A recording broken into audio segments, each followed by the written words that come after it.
A woman stands chained on a wooden platform while strangers bid on her flesh like cattle.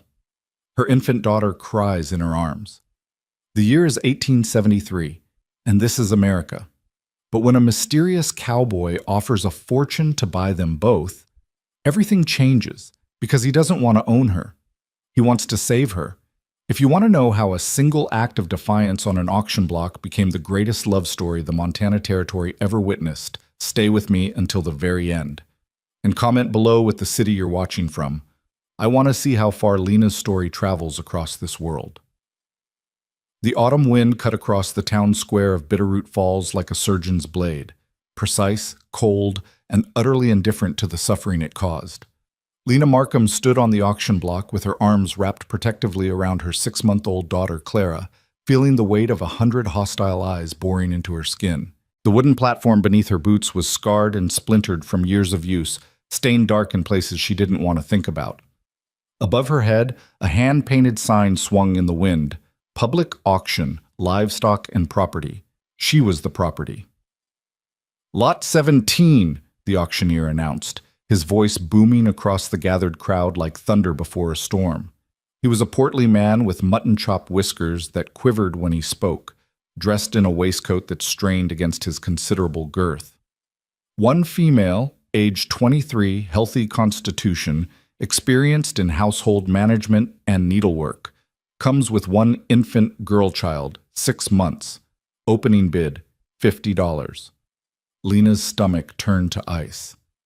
$50. The same price they'd gotten for the plow horse that morning. Clara whimpered against her chest, and Lena automatically began to sway, hushing her daughter with a gentleness that felt obscene in this place of commerce and cruelty. The baby's tiny fist clutched at the worn fabric of Lena's only dress, a faded calico that had once been blue but now looked like the color of old bruises. Everything Lena owned in this world was on her body: the dress, her late mother's wedding ring hidden in her boot, and the child in her arms. 3 months ago, she'd had a husband. Jonathan Markham had been a gambler and a dreamer, always chasing the next big strike, the next sure thing. When he'd married Lena 2 years prior, he'd promised her a home, stability, a future. Instead, he'd given her mounting debts, a baby conceived on their wedding night, and finally, a shallow grave outside of Missoula after a poker game went violently wrong. Jonathan's brother, Samuel, had appeared at her doorstep exactly 1 week after the funeral, bringing with him a lawyer and a stack of documents proving that Jonathan had borrowed extensively from the family coffers. Borrowed against future earnings that would never materialize. Borrowed against property he didn't own. Borrowed, ultimately, against Lena herself. "The law is clear, Mrs. Markham," the lawyer had explained in a tone that suggested he'd delivered this speech before. "Your late husband's debts transfer to his estate. Since you were party to the marriage contract and benefited from the loans in question, I never saw a penny of that money," Lena had protested, her voice shaking. "He gambled it all away before—" "Nevertheless," Samuel had interrupted, his eyes cold and reptilian, "the debt exists, and it will be satisfied." He'd leaned forward then, and she'd smelled whiskey on his breath even though it was barely past noon. One way or another, the choice he'd offered wasn't really a choice at all. Surrender herself and Clara to be sold at public auction to settle the debt, or watch him petition the court to have Clara declared an orphan and placed in territorial custody while Lena was sent to debtor's prison. At least this way, he'd said with a smile that never reached his eyes, they could stay together. So here she stood, property, chattel. A lot number called out to a crowd of men who looked at her the way they might examine a horse, checking her teeth, so to speak, with their predatory stares. $50? A voice called from the back. Lena didn't look. She kept her eyes fixed on the horizon, on the mountains that rose purple and indifferent beyond the town, and held Clara closer. $55, another bid came, this one from a grizzled prospector with hands like shovels and a leer that made Lena's skin crawl. The auctioneer grinned, sensing profit. $55, gentlemen. A bargain for a woman in her prime, skilled in domestic arts. Note the child. Prove she's capable of bearing healthy offspring. Do I hear 60? Lena's vision blurred. She blinked rapidly, refusing to let them see her cry. Clara deserved better than a mother who broke down in public. Clara deserved better than all of this. 60, shouted a man in a bowler hat standing near the front. He was thin as a rail, with eyes that gleamed with something that might have been hunger or might have been madness. $60 and worth every cent, I'd wager. Laughter rippled through the crowd, coarse, masculine, ugly. Lena felt her face burn with humiliation, but she kept her chin up. Her mother had been a school teacher back in Ohio, a woman of dignity and education who taught Lena that grace under pressure was the only kind of power women were allowed to keep. Stand tall, her mother had whispered on her deathbed. Whatever happens, stand tall. So Lena stood tall, even as they reduced her to dollars and cents. 65, came a new voice, smooth as butter and twice as insincere. The speaker was a well-dressed man with silver-shot hair and a diamond stickpin in his cravat. He looked prosperous, successful, and when his eyes met Lena's, she saw absolutely nothing human in them. Just cold calculation, like a banker assessing collateral. That was Maxwell Greer, she'd heard someone whisper earlier. Owned half the brothels between here and Helena, and most of the girls working in them weren't there by choice. If he bought her, no, she wouldn't think about that. 70, the prospector again, not willing to be outbid by a man in fancy clothes. 80, Greer countered smoothly, not even bothering to look at his competition. The auctioneer's grin stretched wider. $80, a fine price, Mr. Greer. Do I hear 85? The prospector scowled, worked his jaw like he was chewing tobacco, then shook his head and spat into the dirt. He was out. Silence fell over the square, broken only by the creak of the wooden platform and Clara's soft mewling. Greer straightened his cuffs, already looking bored with the proceedings. He'd won. Everyone knew it. $80, going once, the auctioneer called, raising his gavel. Lena closed her eyes. She thought of her mother, of Sunday mornings in the little schoolhouse, of the smell of chalk dust and the sound of children reciting their letters.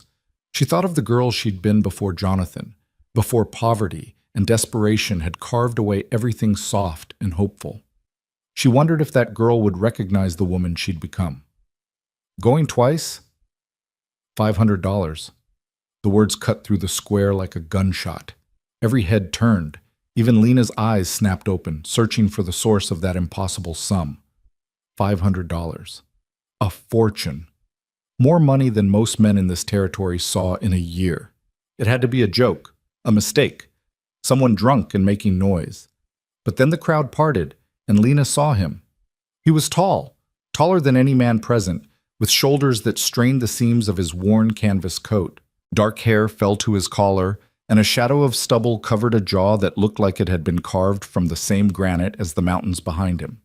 He wore range clothes, dusty denim, scuffed boots, a hat that had seen better days. Everything about him said working cowboy, not wealthy landowner. But his eyes, even from this distance, Lena could see his eyes were the color of storm clouds, serious and steady as they fixed on her face. The auctioneer's mouth had fallen open. Did you say 500, sir? I did. The cowboy's voice was deep, rough-edged, the kind of voice that suggested he didn't waste words often. He stepped forward through the crowd, moving with a predator's easy grace despite his size. $500 cash money. I'll pay it now if you've got the papers ready. Maxwell Greer's pleasant expression had vanished, replaced by something sharp and dangerous. Now hold on just a minute. This auction was proceeding in an orderly fashion, and I'm proceeding to outbid you, the cowboy said flatly. He didn't even look at Greer, keeping his attention locked on the auctioneer. That a problem? I'll pay $600, Greer snapped, color rising in his cheeks. Being challenged in public clearly didn't sit well with a man accustomed to getting his way. The cowboy finally turned to look at him, and something in his gaze made Greer take an involuntary step backward. You really want to do this? I want what I bid on, Greer said, but his voice had lost some of its certainty. Then you should have bid higher to start. The cowboy reached into his coat and pulled out a thick leather wallet, worn soft with age and use. He extracted a sheaf of bills, actual greenbacks, not scrip or promises, and held them up. I'm offering $750, right here, right now. Anyone else want to keep playing? The square had gone utterly silent. Even the wind seemed to have paused to listen. $750. It was an obscene amount, an impossible amount. Lena stared at this stranger who was buying her freedom, or buying her slavery, she wasn't yet sure which, and tried to understand what she was seeing. His clothes were patched in places, carefully mended but clearly old. His boots were resoled at least once, probably twice. He didn't look like a man who threw money around carelessly. So why? Greer's face had gone from red to white to red again. "This is highly irregular," he sputtered, but he was already backing down. Even a man of his resources knew when he'd been beaten. The auctioneer should take the highest bid," the auctioneer himself interrupted, money shining in his eyes like stars. $750. Going once." No one spoke. The prospector had already drifted away. Greer stood frozen, his pride warring with his sense. Finally, he straightened his stick pin with sharp, angry movements and stalked off without another word. "Going twice." The auctioneer's voice was jubilant now, already counting his commission. Lena realized she was holding her breath. Clara had gone quiet in her arms, sensing her mother's tension. "Sold!" The gavel came down with a crack that sounded like judgment. "Lot 17 sold to Mr. I'm sorry, sir. I don't believe I caught your name." "Thatcher," the cowboy said. "Cole Thatcher." He walked toward the platform, and Lena's heart hammered so hard she thought it might crack her ribs. Up close, he was even more imposing, not just tall, but solid, built like a man who'd spent his life wrestling cattle and breaking horses. A scar cut through his left eyebrow, and another traced the line of his jaw. His hands, when he reached up to help her down from the platform, were calloused and strong, but gentle. The touch was so gentle it made Lena's eyes sting. "Easy now," he murmured, his voice pitched low enough that only she could hear. "I've got you, both of you." Lena's boots touched solid ground for the first time in hours, but her legs shook so badly she nearly collapsed. Cole Thatcher's hand steadied her elbow, not grasping but supporting, and she looked up into his face, into those storm cloud eyes, searching for some hint of what he intended. "Why?" she whispered. The single word contained 1,000 questions. His expression didn't change, but something flickered in his gaze. Sadness, maybe. Or recognition. "We'll talk," he said. "But not here. Can you walk to the general store, or should I carry the baby?" The offer was so unexpected, so practical and kind that Lena felt something crack in her chest. "I can walk." "Good." He turned to the auctioneer, who was practically vibrating with excitement as he filled out the bill of sale. "I'll need those papers and a receipt showing payment in full." "Of course, Mr. Thatcher." "Right away!" The auctioneer scribbled frantically, blotted the ink, and presented the documents with a flourish. "One bill of sale, properly notarized, transferring ownership of the woman Lena Markham and her infant daughter Clara to Mr. Cole Thatcher of the Double T Ranch for the sum of $750, paid in full this 23rd day of October, 1873. Ownership. The word sat in Lena's stomach like a stone. Cole took the papers, folded them carefully, and tucked them inside his coat. Then he counted out the money. Exact change, all in crisp bills that looked like they'd never been circulated. The auctioneer's hands trembled as he accepted it. "Pleasure doing business, Mr. Thatcher. A fine purchase, if I may say." "You may not," Cole said coldly. His jaw had gone tight, a muscle jumping beneath the stubble. He turned back to Lena and gestured toward the far end of the square. "Come on, let's get you both fed and cleaned up before we head out." He started walking, clearly expecting her to follow. Lena stood frozen for a heartbeat, her mind still trying to catch up with what had just happened. Then Clara whimpered, reminding her that she didn't have the luxury of standing still, of processing her emotions, of doing anything except surviving. So she followed the man who'd bought her, clutching her daughter close, and tried not to think about what kind of price he'd expect her to pay for her $750 freedom. The general store was a sprawling establishment that smelled of coffee, leather, and new cloth. The proprietor, a round-faced woman named Mrs. Henley, took one look at Lena and Clara and immediately started clucking like a concerned hen. "Oh, you poor dear. Mr. Thatcher, you can't mean to take them all the way to the Double T looking like that. When's the last time this child had a proper meal?" Lena opened her mouth to answer, but Cole spoke first.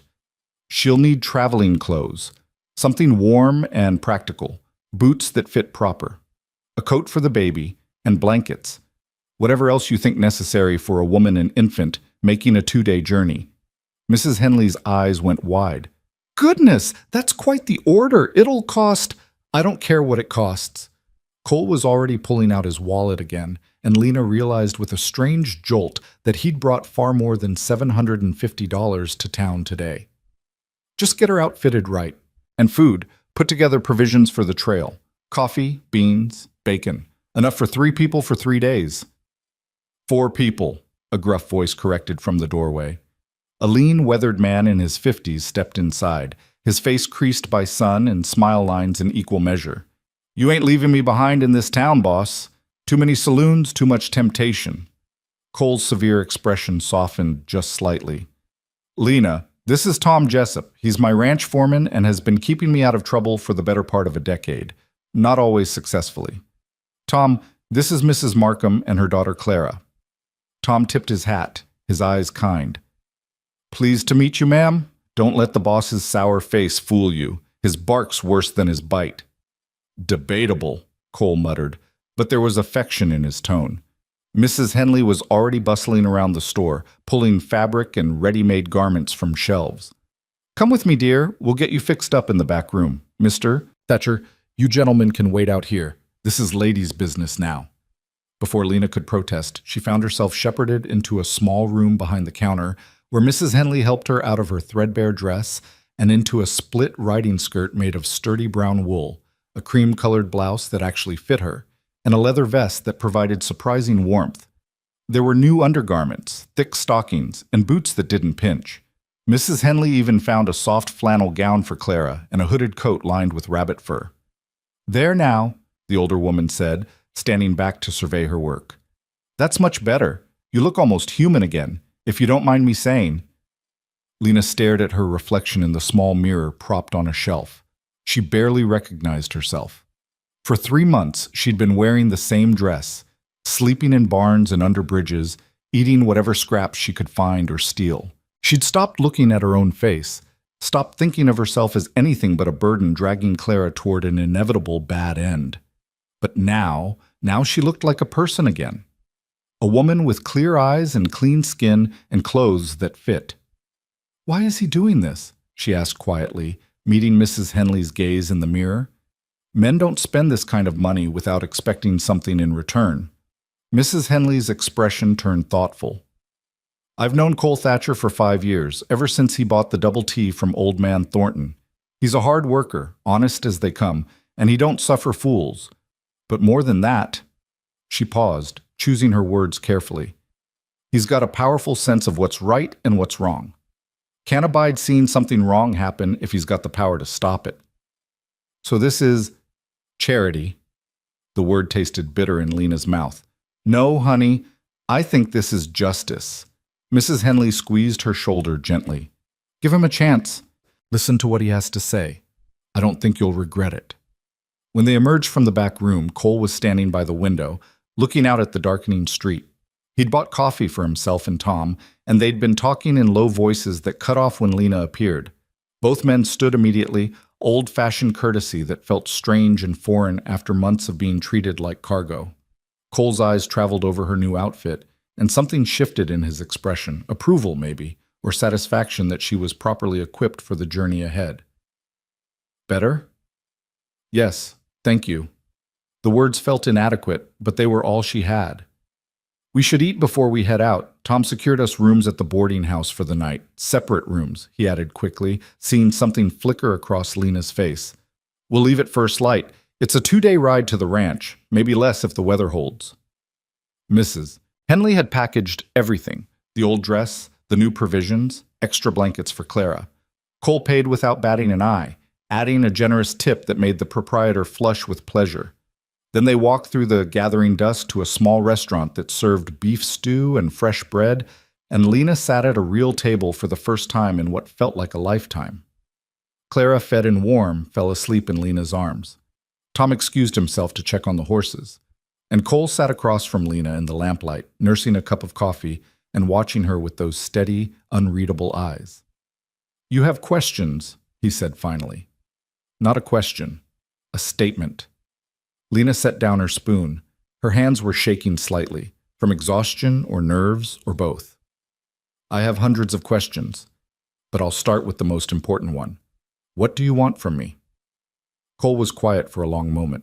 Outside, the sounds of evening in a frontier town filtered through the windows, laughter from a nearby saloon, the jingle of harness as a freight wagon rolled past, somewhere a dog barking at the rising moon. I want, he said slowly, to offer you a choice, a real choice, not the kind where you're backed into a corner. I'm listening. He leaned forward, his forearms resting on the table. His hands were scarred, she noticed. Old burns, cuts that had healed badly, the marks of hard labor and harder years. The Double T is a working cattle ranch. 1,500 acres of good grazing land, a creek that runs year-round, a house that needs a woman's touch, and more work than 3 men can manage alone. I need help. Someone to manage the household, keep the books, maybe help with cooking during branding season when we have extra hands. Lena's heart sank. So he did want something. Of course he did. And in exchange? In exchange, you and Clara live safe. Warm beds, regular meals, protection. No one touches you without your say-so. No one owns you but yourself. He paused, his jaw working like the words were difficult to say. The papers I have. The bill of sale. I'll destroy them the minute we reach the ranch. You'll be a free woman. If you want to leave after a month, after a week, after a single day, you can go. I'll stake you money for travel, help you get wherever you want to be, no strings. It sounded too good to be true. In Lena's experience, things that sounded too good to be true usually were. Why would you do that? Why spend $750 just to set me free? Cole's gaze dropped to his coffee cup. When he spoke, his voice was rougher than before, edged with old pain. My mother was sold at auction when I was 12 years old. Sold to settle my father's gambling debts, just like you. I wasn't big enough yet to stop it, wasn't man enough to save her. He looked up, and Lena saw ghosts moving behind his eyes. So I saved you instead. Call it penance. Call it whatever you want. But I couldn't watch it happen again. Not when I had the means to stop it. The restaurant seemed very quiet suddenly. Even Clara's breathing sounded loud in the stillness. What happened to your mother? Lena asked softly. She died 2 years later. The man who bought her worked her to death on a farm outside St. Louis. Cole's voice was flat, factual, but his hands had curled into fists on the table. I tracked him down when I was 15, gave him a choice. He could face the law for what he'd done, or he could face me. What did he choose? He chose to run. I let him.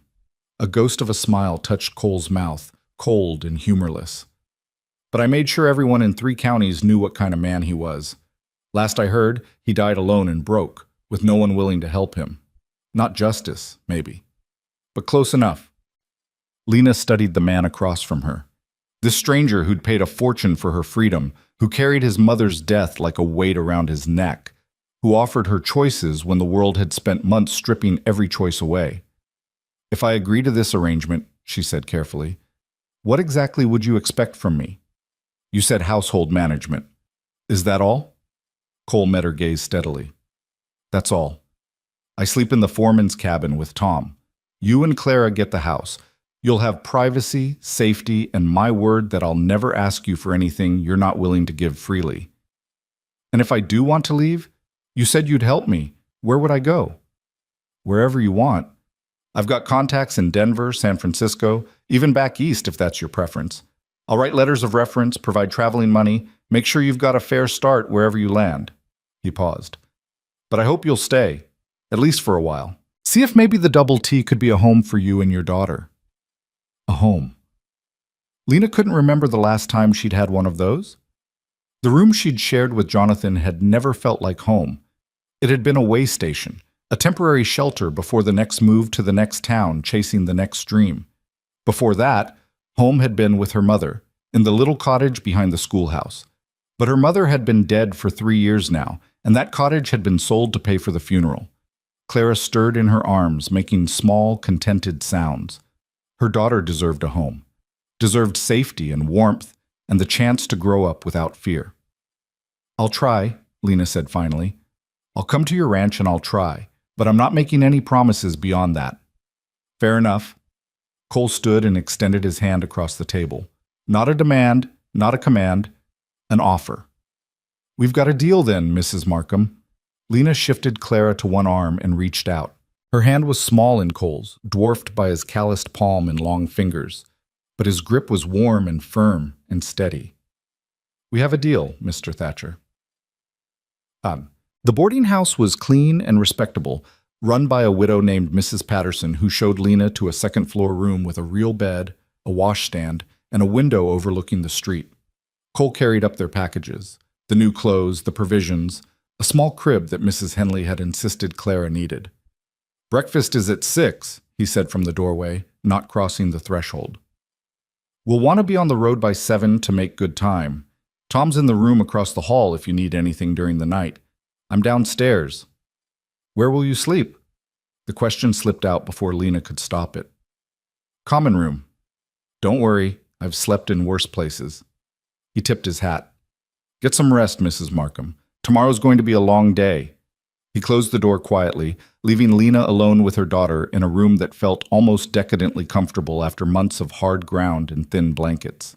She laid Clara in the crib, covered her with the new flannel blanket, and then just stood there for a long moment, watching her daughter sleep. Clara was so small, so perfect, so entirely dependent on Lena's ability to keep her safe. For months, Lena had been failing at that task, dragged from place to place by forces beyond her control, watching helplessly as their situation grew more desperate by the day. But maybe that was changing. Lena walked to the window and looked out at the darkened street. Somewhere down there, in the common room of this boarding house, Cole Thatcher was settling in for an uncomfortable night on a too-short sofa because he'd given her his room. A man who'd paid $750 for her freedom without expecting anything in return except honest work. It didn't make sense. Men weren't like that. Men took what they wanted and called it their due.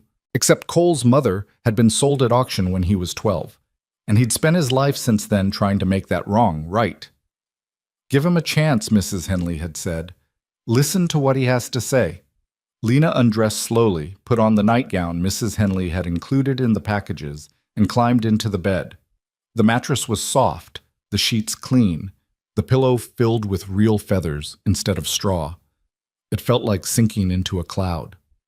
She was asleep before her head fully settled. Dawn came cold and clear, with frost painting the windows in delicate patterns. Lena woke to Clara's hungry crying and the sounds of a town coming to life, horses in the street, shopkeepers opening shutters, somewhere the ring of a blacksmith's hammer already hard at work. She fed Clara, changed her into clean clothes, and dressed herself in the traveling outfit from yesterday. When she came downstairs with the baby, she found Cole and Tom already at breakfast, along with a half-dozen other guests at Mrs. Patterson's long communal table.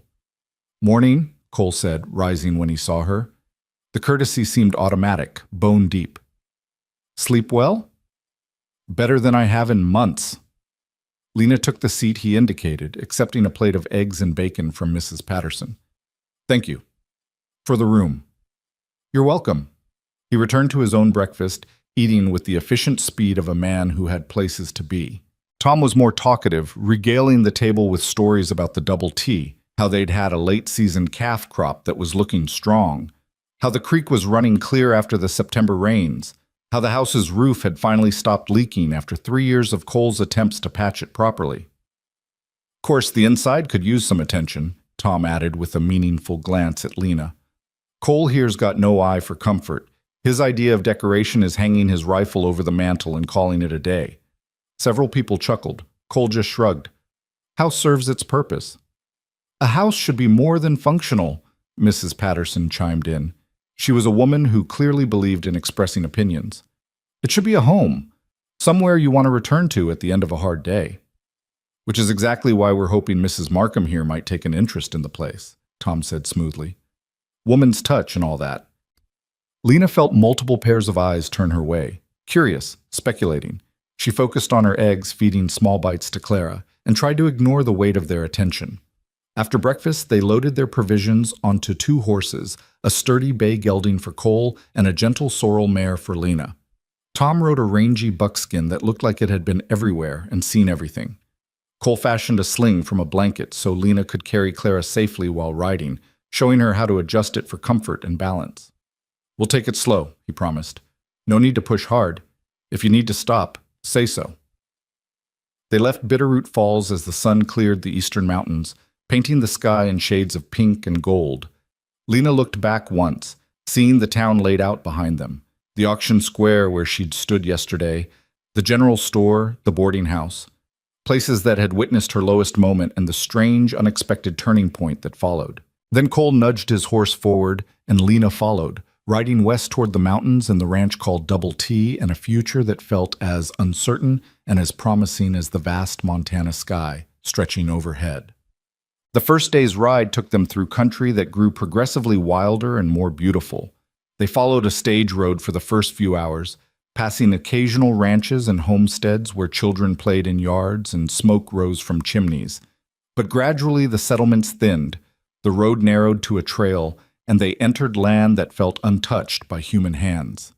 Pine forests climbed the hillsides, their branches heavy with the smell of resin and approaching winter.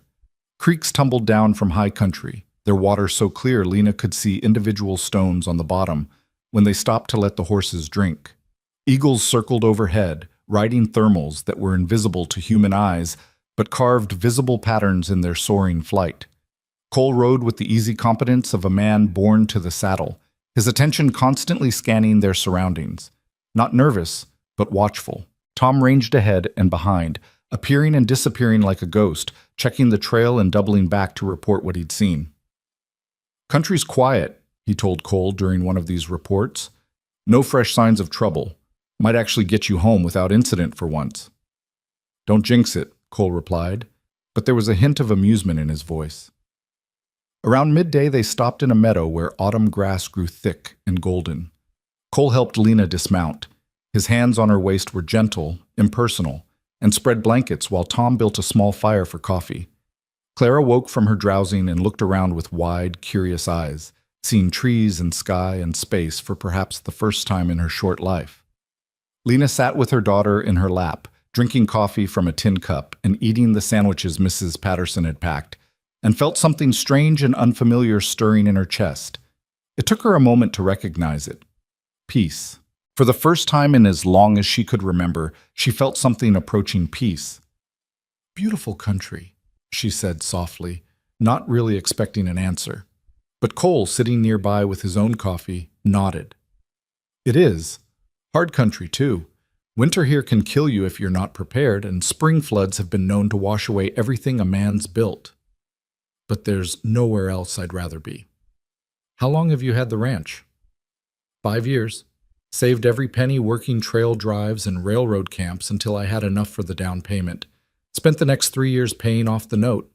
Now it's mine, free and clear. Must have taken a lot of work." "Still does. Always will." He looked at her over the rim of his cup, his expression serious. "I won't lie to you, Mrs. Markham. The Double T isn't some grand estate. It's a working ranch that requires long days and hard labor. The house is solid but plain. The winters are cold enough to freeze your breath. If you're looking for an easy life, you won't find it there." "I've never had an easy life, Mr. Thatcher.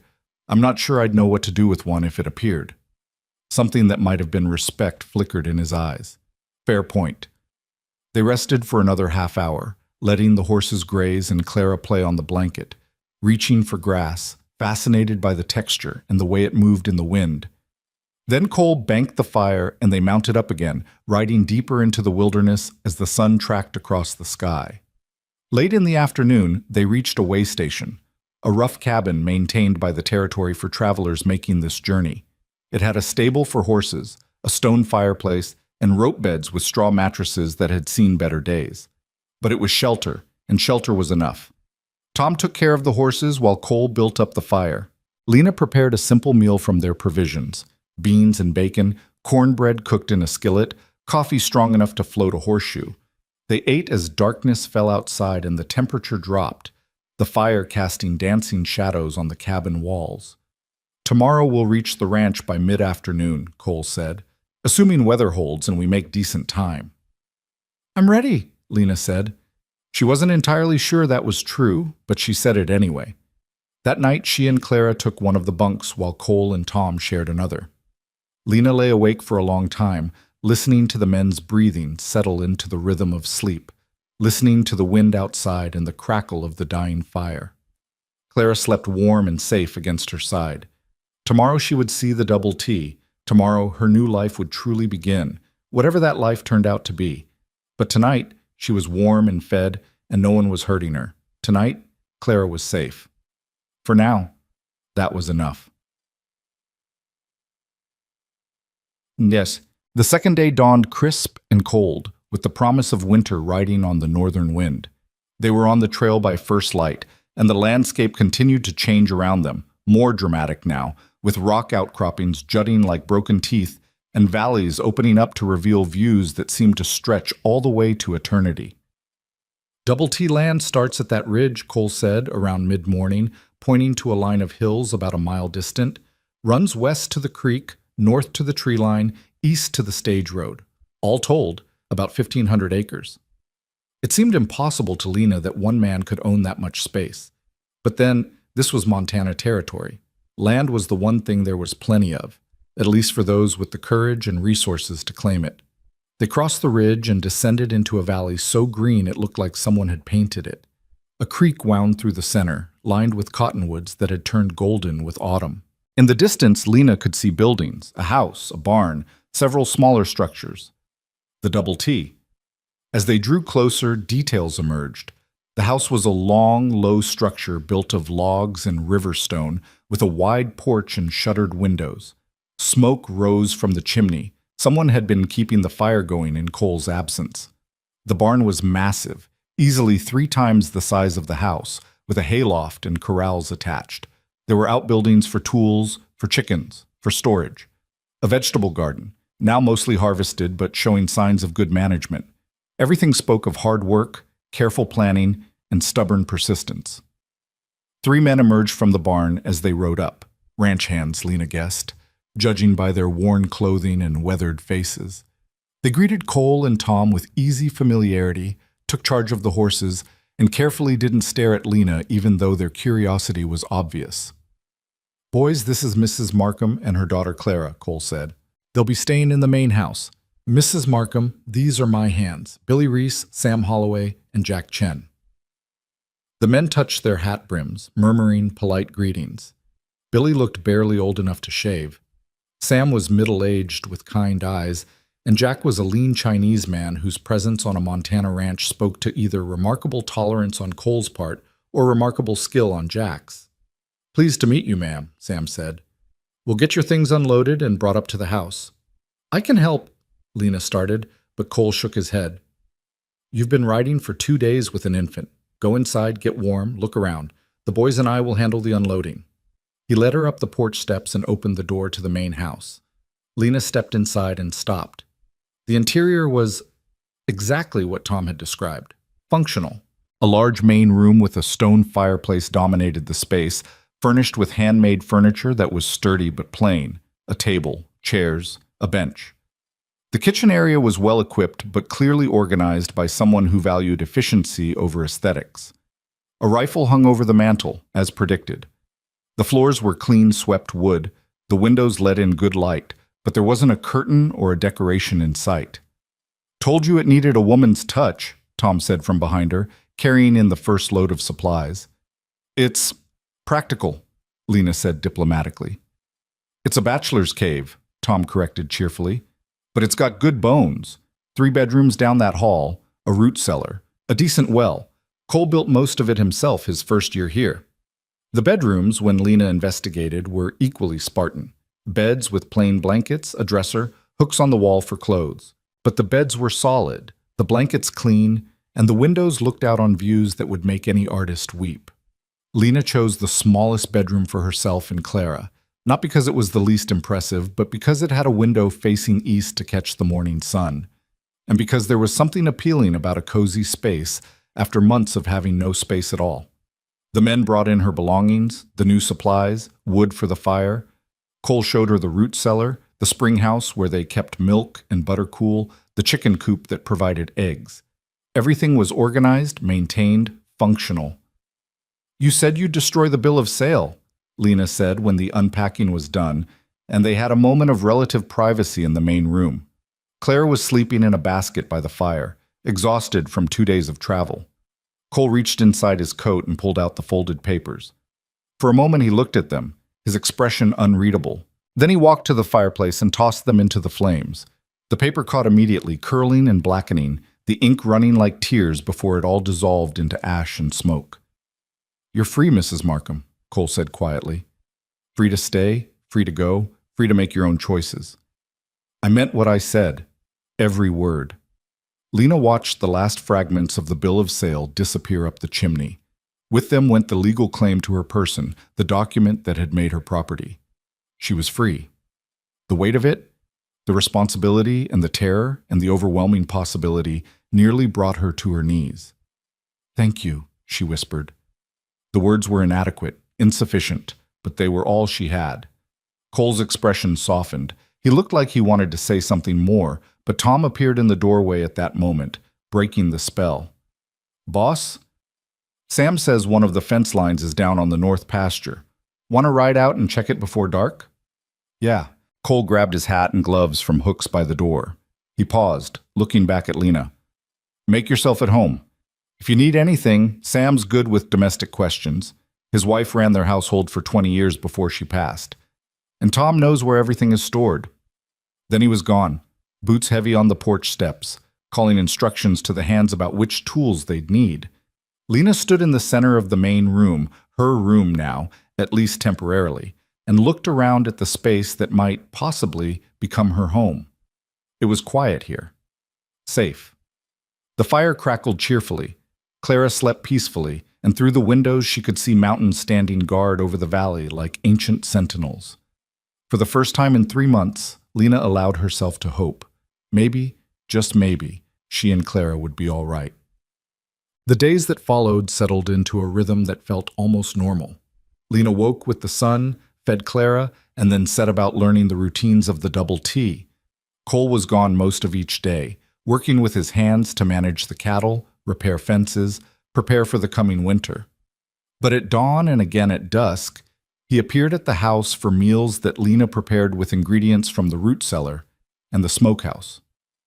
At first, their conversations were brief, practical. What supplies were running low, whether the roof needed checking before the first snow, how much firewood should be stacked. But gradually, as the days turned to a week, they began to talk about other things. She learned that Cole had been born in Missouri, that his father had drunk himself to death 2 years after selling Cole's mother, that Cole had gone west at 16 with nothing but his mother's Bible and a burning need to become something better than the man who'd raised him. He learned that Lena had been a teacher before Jonathan, that she'd once dreamed of opening a school, that she missed books and conversation and the small civilized pleasures that frontier life rarely afforded. "There's a lending library in Helena," he mentioned one evening. "Not much, but they've got books. I could bring some back next time I go for supplies." The offer was casual, but the thoughtfulness behind it made Lena's throat tight. "I'd like that." "Thank you." Clara was thriving.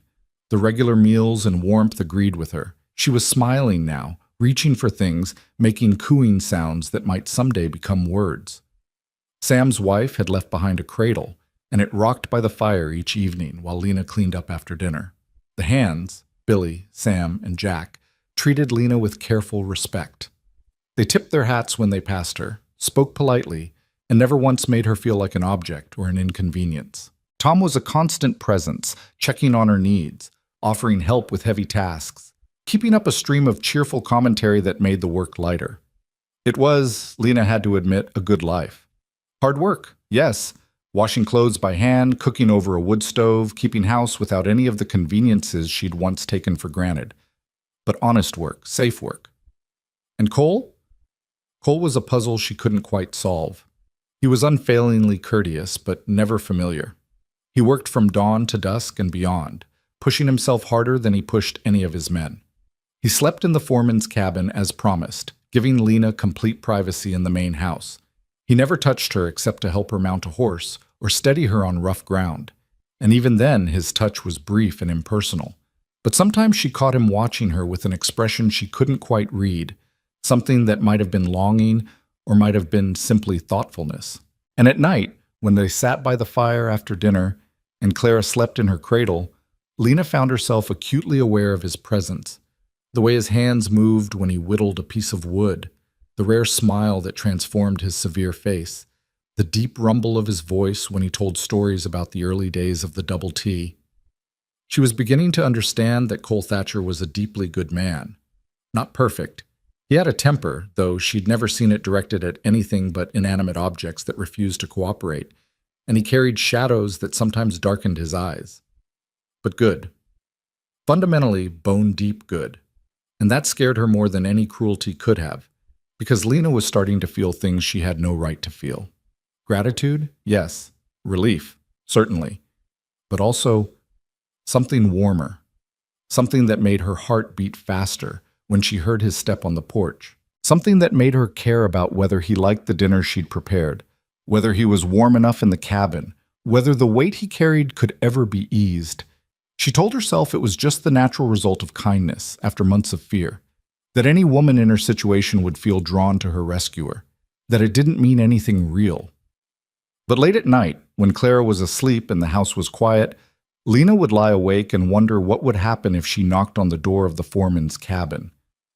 What would she see in Cole's eyes if she told him that freedom was wonderful, but loneliness was still loneliness, and she was tired of being alone? The thought terrified her. The thought thrilled her. And 2 weeks after arriving at the Double T, everything changed. It started with two men riding up the trail toward the ranch, strangers dusty from travel, with hard eyes and harder smiles, and Cole's face, when he saw them, went cold as Montana winter. "Get in the house," he told Lena quietly. "Lock the doors. Don't come out until I tell you it's safe." "Who are they?" "Trouble," Cole said. "From a life I thought I'd left behind." He checked his gun, called for Tom and the hands, and walked out to meet the riders. And Lena, clutching Clara close, watched from the window and understood that the past, Cole's and her own, was never quite as dead as you hoped it would be. The peace they'd built was about to be tested, and whether it would survive remained to be seen. The two riders reined in their horses about 20 yards from the house, positioning themselves with the practiced ease of men accustomed to making quick exits. The taller one, a man with a scarred face and eyes like chips of flint, leaned forward in his saddle and grinned, showing teeth that had gone yellow from tobacco and neglect. "Well, well," he drawled, his voice carrying across the yard. "If it ain't Cole Thatcher, all respectable and ranching, almost didn't recognize you without the blood on your hands, Coyote." Lena's breath caught. Coyote. The nickname hung in the air like smoke from a gun barrel. Cole stood motionless in the yard, his stance deceptively relaxed. But Lena had learned to read him over the past 2 weeks, and she could see the tension coiled in his shoulders, the way his right hand hung loose near his holstered revolver. Tom flanked him on one side, Sam and Billy on the other. Jack had disappeared, probably circling around to cover their backs, Lena guessed. "Duke," Cole said flatly, "didn't expect to see you this far north. Thought you preferred warmer climates, easier to hide from the law in Texas." The scarred man, Duke, laughed, but there was no humor in it. "Law and I came to an understanding. They leave me be. I leave them be. Civilized-like." His gaze drifted past Cole to the house, and Lena instinctively stepped back from the window, even though she knew he couldn't see her clearly through the glass. "Heard you'd settled down, bought yourself a nice little spread, even got yourself a woman, from what the boys in town were saying." "My business is my own," Cole replied. "And you still haven't said what brings you to the Double T." The second rider spoke for the first time. A lean man with a face like a ferret and hands that never stopped moving, fingers drumming against his saddle horn, adjusting his reins, touching the butts of the twin revolvers at his hips. "We got business, Thatcher. Old business. The kind that don't just disappear because a man decides to play farmer." "Mitch," Cole's voice had gone even flatter if that was possible. "You always did talk too much. Why don't you let Duke speak for himself?" Mitch's face flushed, but Duke held up a hand before his companion could respond. "Easy, boys. We're all friends here. Ain't that right, Coyote?" Friends from the old days when we rode together and made the kind of money that lets a man buy a ranch like this." He gestured expansively at the double T, his smile widening. "Speaking of which, I figure you owe us. For services rendered, for opportunities provided, for all those years when we were partners." "We were never partners," Cole said quietly. "I rode with you for 18 months when I was too young and too stupid to know better. Then I got smart and got out. That was 7 years ago, Duke, ancient history." "Money don't got an expiration date," Mitch interjected. "Neither does loyalty." "I don't recall either of you showing much loyalty when the Marshal's posse caught up with us outside Abilene," Cole shot back. "You two ran and left me to face the rope alone. Only reason I'm standing here is because the Marshal's horse threw a shoe and I managed to lose them in the breaks. So don't talk to me about loyalty." Duke's smile never wavered, but something cold and dangerous flickered in his eyes. "Water under the bridge, Coyote. We all do what we gotta do to survive. But now here you are, living comfortable, while me and Mitch are still scratching out a living the hard way. Don't seem quite fair, does it?" "Life ain't fair," Tom said, speaking for the first time. His weathered face was set in hard lines, and his hand rested on the rifle he carried. If it was, good men wouldn't have to deal with snakes showing up on their doorstep. Duke's gaze shifted to Tom, assessing. "You must be the foreman." "Jessup, is it? Heard you were riding with Thatcher now. Pity. Thought you had more sense than to hitch your wagon to a man with his kind of past." "I know exactly what kind of past Cole's got," Tom replied evenly. "I also know what kind of present he's built. That's what matters to me." "Noble," Mitch sneered. "Real noble. But nobility don't pay debts." Cole's patience was clearly wearing thin. Lena could see it in the set of his jaw, the way his fingers had started to curl. "I don't owe you anything. We settled up 7 years ago when you left me to hang. Now I'm asking nicely. Get off my land. Next time I won't ask." "Or what?" Duke's hand drifted toward his gun, casual but deliberate. "You gonna shoot us? 2 against 5? We faced worse odds and walked away laughing." "3 against 5, Jack's voice called from somewhere to the left. Lena couldn't see him, but apparently Duke and Mitch could, because both men tensed. "And I'm real good with this Winchester. Korean War taught me patience and how to make every shot count." Duke's jaw tightened, the first crack in his affable facade. "This ain't over, Thatcher.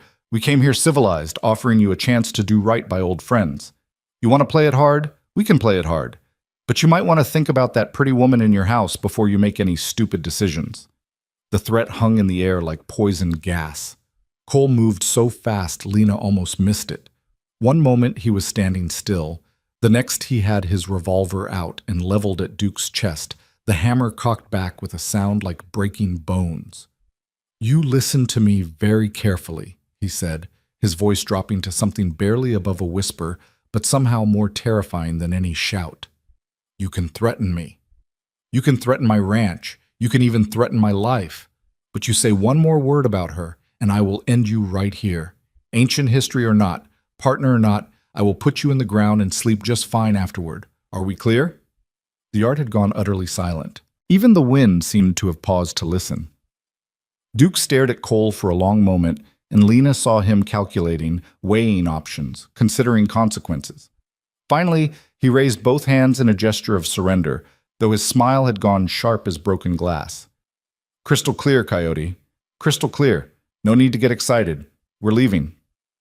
"Smart choice," Tom muttered. Duke and Mitch turned their horses, but Duke paused before riding off. "Think about what I said, Thatcher, about settling old accounts. We'll be in the territory for a while. Plenty of time for you to reconsider being neighborly." He touched his hat brim in a mockery of politeness. "Tell your woman she's lucky to have such a protective man. Hope his protection's enough when it counts." Then they were gone, spurring their horses into a gallop that kicked up dust and left nothing behind but the echo of hoofbeats and a chill that had nothing to do with the autumn air. Cole stood motionless until the riders disappeared over the ridge. Then he let out a breath that seemed to come from somewhere deep in his chest and lowered his gun. His hand was shaking slightly, whether from adrenaline or anger, Lena couldn't tell. Tom stepped close, speaking quietly. "That's trouble, boss. The kind that don't go away on its own." "I know," Cole said. He holstered his revolver and turned toward the house. "Lena, You can come out now." She emerged onto the porch, Clara clutched tight against her chest. Her daughter had slept through the entire confrontation, oblivious to the danger that had just stood in their yard. Who were they? Really? Cole climbed the porch steps, and for the first time since she'd met him, Lena saw something that looked like shame in his face. Men from a life I thought I'd left behind. Men I rode with when I was young and angry and didn't care much about anything except surviving to see tomorrow. He called you Coyote. That was my name back then, before I became Cole Thatcher, rancher, before I bought the double T and tried to build something decent. He looked at her directly, his storm cloud eyes searching her face. I told you I wasn't always a good man. This is what that looks like. This is the past coming to collect. Lena thought about the bill of sale burning in the fireplace, about Cole's mother sold at auction, about a boy of 15 tracking down the man who'd worked his mother to death. She thought about the scars on Cole's hands and the shadows that sometimes crossed his face when he thought no one was watching. "What did you do?" she asked quietly. "When you rode with them?" Cole was silent for a long moment. Sam and Billy had moved off to check the perimeter, giving them privacy. Only Tom remained, standing a respectful distance away but close enough to hear. "We robbed stages," Cole said finally. "Payroll shipments, mostly. Banks, a couple times. Never killed anyone. I drew the line there, and Duke respected it because I was good with a gun and better at planning. But we took money that didn't belong to us, and we hurt people in the doing. Didn't matter that I was trying to earn enough to find my mother, to buy her freedom. Wrong is wrong, and I did wrong." "Why did you stop?" "Because one day we hit a stage, and there was a woman inside with her children. 2 little girls, maybe 6 and 8 years old. They were so scared they couldn't even cry, just sat there shaking while we took their mother's jewelry and the strongbox under the driver's seat." He swallowed hard. "The older girl, she looked at me the way I must have looked at the men who bought my mother, like I was a monster. And I realized she was right. So I took my share of that last job, rode out before sunrise, and never looked back." "Until today," Lena said. "Until today," he agreed. "Tom found me 3 months later, half-starved and working as a ranch hand in Wyoming for a man who beat his horses and his hired help equally. Offered me a job at the spread he was running, taught me how to do honest work, and eventually helped me put together enough to buy this place." He glanced at his foreman. "I owe Tom more than I can ever repay." "You don't owe me nothing but a day's work for a day's pay," Tom said gruffly. "Which you've given, and then some. But Duke Clancy's right about one thing. This ain't over. Men like him don't make threats and then ride away peaceful. They'll be back." "I know," Cole said again. "Question is when and how." Lena adjusted Clara in her arms, feeling the baby's warm weight, thinking about Duke's cold eyes and the way he'd looked at the house. At her. What do they want? Money? Probably. Maybe revenge for me leaving the gang. Maybe just meanness. Duke always did enjoy making people squirm. Cole rubbed his face, suddenly looking exhausted. "I'll ride into town tomorrow, talk to the sheriff. See if there's paper out on Duke and Mitch. If I'm lucky, there'll be warrants and I can get the law involved. And if you're not lucky, then we prepare for trouble and hope it doesn't come." He met her eyes, and she saw genuine regret there. "I'm sorry, Lena.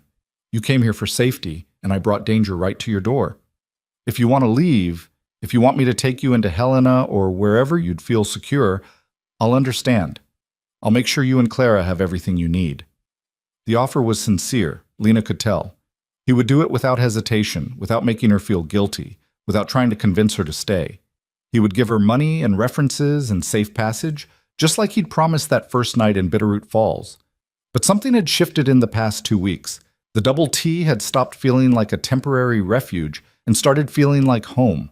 The work had stopped feeling like obligation and started feeling like purpose. And Cole had stopped feeling like a stranger who'd bought her and started feeling like something else. Something Lena wasn't quite ready to name. "I'm not leaving," she said firmly. "This is my home now. Mine and Clara's. If trouble comes, we'll face it together." Cole stared at her for a long moment, something like wonder crossing his face. "You're sure?" "I'm sure." Lena squared her shoulders, channeling her mother's dignity, her school teacher's confidence. "Besides, you said you'd be father and husband both. If I'd ever let you. Can't very well do that if I run off at the first sign of danger. Tom coughed, poorly disguising a laugh. Cole's ears had gone red, and he looked simultaneously pleased and mortified that she'd remembered those words from the trail. I said that on the trail to town, he muttered. You'd just been through hell. I didn't expect you to hold me to— I'm not holding you to anything, Lena interrupted gently. I'm just saying I'm staying. We'll figure out the rest as we go. Before Cole could respond, Sam came jogging back from the north pasture, his weathered face tight with concern. Boss, we got a problem. Someone cut the fence line while we were dealing with those riders. At least 20 head of cattle got through and scattered into the high country. Cole swore under his breath. When? Had to be during the confrontation. Fresh cuts, still bleeding sap from the posts. Distraction, Tom said grimly. Duke's opening move. Gets us spread-thin chasing stock while he plans whatever he's really after. Cole's jaw clenched. All right. Sam, take Billy and start gathering the strays. Don't push them hard, just get them headed back toward home range. Jack, I want you on the house. Stay close. Stay alert. Anyone comes within 100 yards that you don't recognize, you sound the alarm. Tom, you and I are riding to town to talk to Sheriff Cobb. What about me? Lena asked. You stay here with Jack, keep the rifle loaded and the doors locked. Don't open up for anyone except us. He hesitated, then added more softly, Please, I need to know you're safe so I can focus on handling this. It wasn't what Lena wanted to hear. She'd spent too many months being helpless, being protected, being treated like fragile cargo. But she could see the genuine worry in Cole's eyes, the fear that his past might hurt someone he'd promised to keep safe. So she nodded. We'll be careful. You do the same. Always am. Cole touched her shoulder briefly, a gesture that was becoming familiar, his version of reassurance, of connection. Then he was striding toward the barn, calling for Tom to saddle fresh horses while he loaded extra ammunition. Lena watched him go, feeling the weight of the day settling on her shoulders like a yoke. Clara was starting to fuss, sensing her mother's tension. Lena carried her inside, checked the rifle Cole kept above the mantel, and tried not to think about scarred men with cold eyes and threats that hung in the air like storm clouds. Jack appeared in the doorway a few minutes later, his Winchester cradled in his arms like a lover. He was a quiet man, Jack Chen, spoke little, worked hard, and kept his own counsel. But Lena had noticed the way the other hands deferred to him on matters of strategy, the way even Tom asked his opinion before making defensive decisions. Mrs. Markham, he said, his English precise and only slightly accented. I'll be on the porch. You need anything, you call out. Otherwise, try to go about your day normal. Cattle thieves and road agents, they prey on fear. Show them you're not afraid, and half the time they lose interest. And the other half? Jack's smile was thin. Other half, you shoot them and sleep sound knowing you protected what's yours. But we're not there yet. For now, we wait and we watch. He settled himself on the porch in a rocking chair that gave him clear sight lines in 3 directions, the Winchester across his knees, looking for all the world like a grandfather enjoying the autumn afternoon. Except grandfathers didn't usually have eyes that cold or hands that steady. Lena tried to follow his advice about maintaining normalcy. She fed Clara, changed her diaper, sang her soft songs that her own mother had sung to her. She put a pot of beans on to soak for dinner, checked the bread starter, swept the already clean floors. Busy work, meant to keep her hands occupied and her mind from spinning in circles. But she kept coming back to the window, looking out at the valley spread below the house. Beautiful country, Cole had called it. Hard country. Both things were true, Lena was learning. Beauty and hardness existed side by side here, and you took both or you took neither. The sun was starting its descent toward the western peaks when she heard hoofbeats, 2 horses, coming fast. Jack stood immediately, the rifle coming up to his shoulder in a smooth motion. But then Tom's voice called out, "Friendly!" and both riders came into view. Lena let out a breath she hadn't known she was holding and opened the door as Cole and Tom dismounted. Cole's face was grim. Sheriff says there's no active warrants on Duke or Mitch. They served time for the Abilene job, 3 years in territorial prison, and got released last spring. Technically, they're free men with all debts to society paid.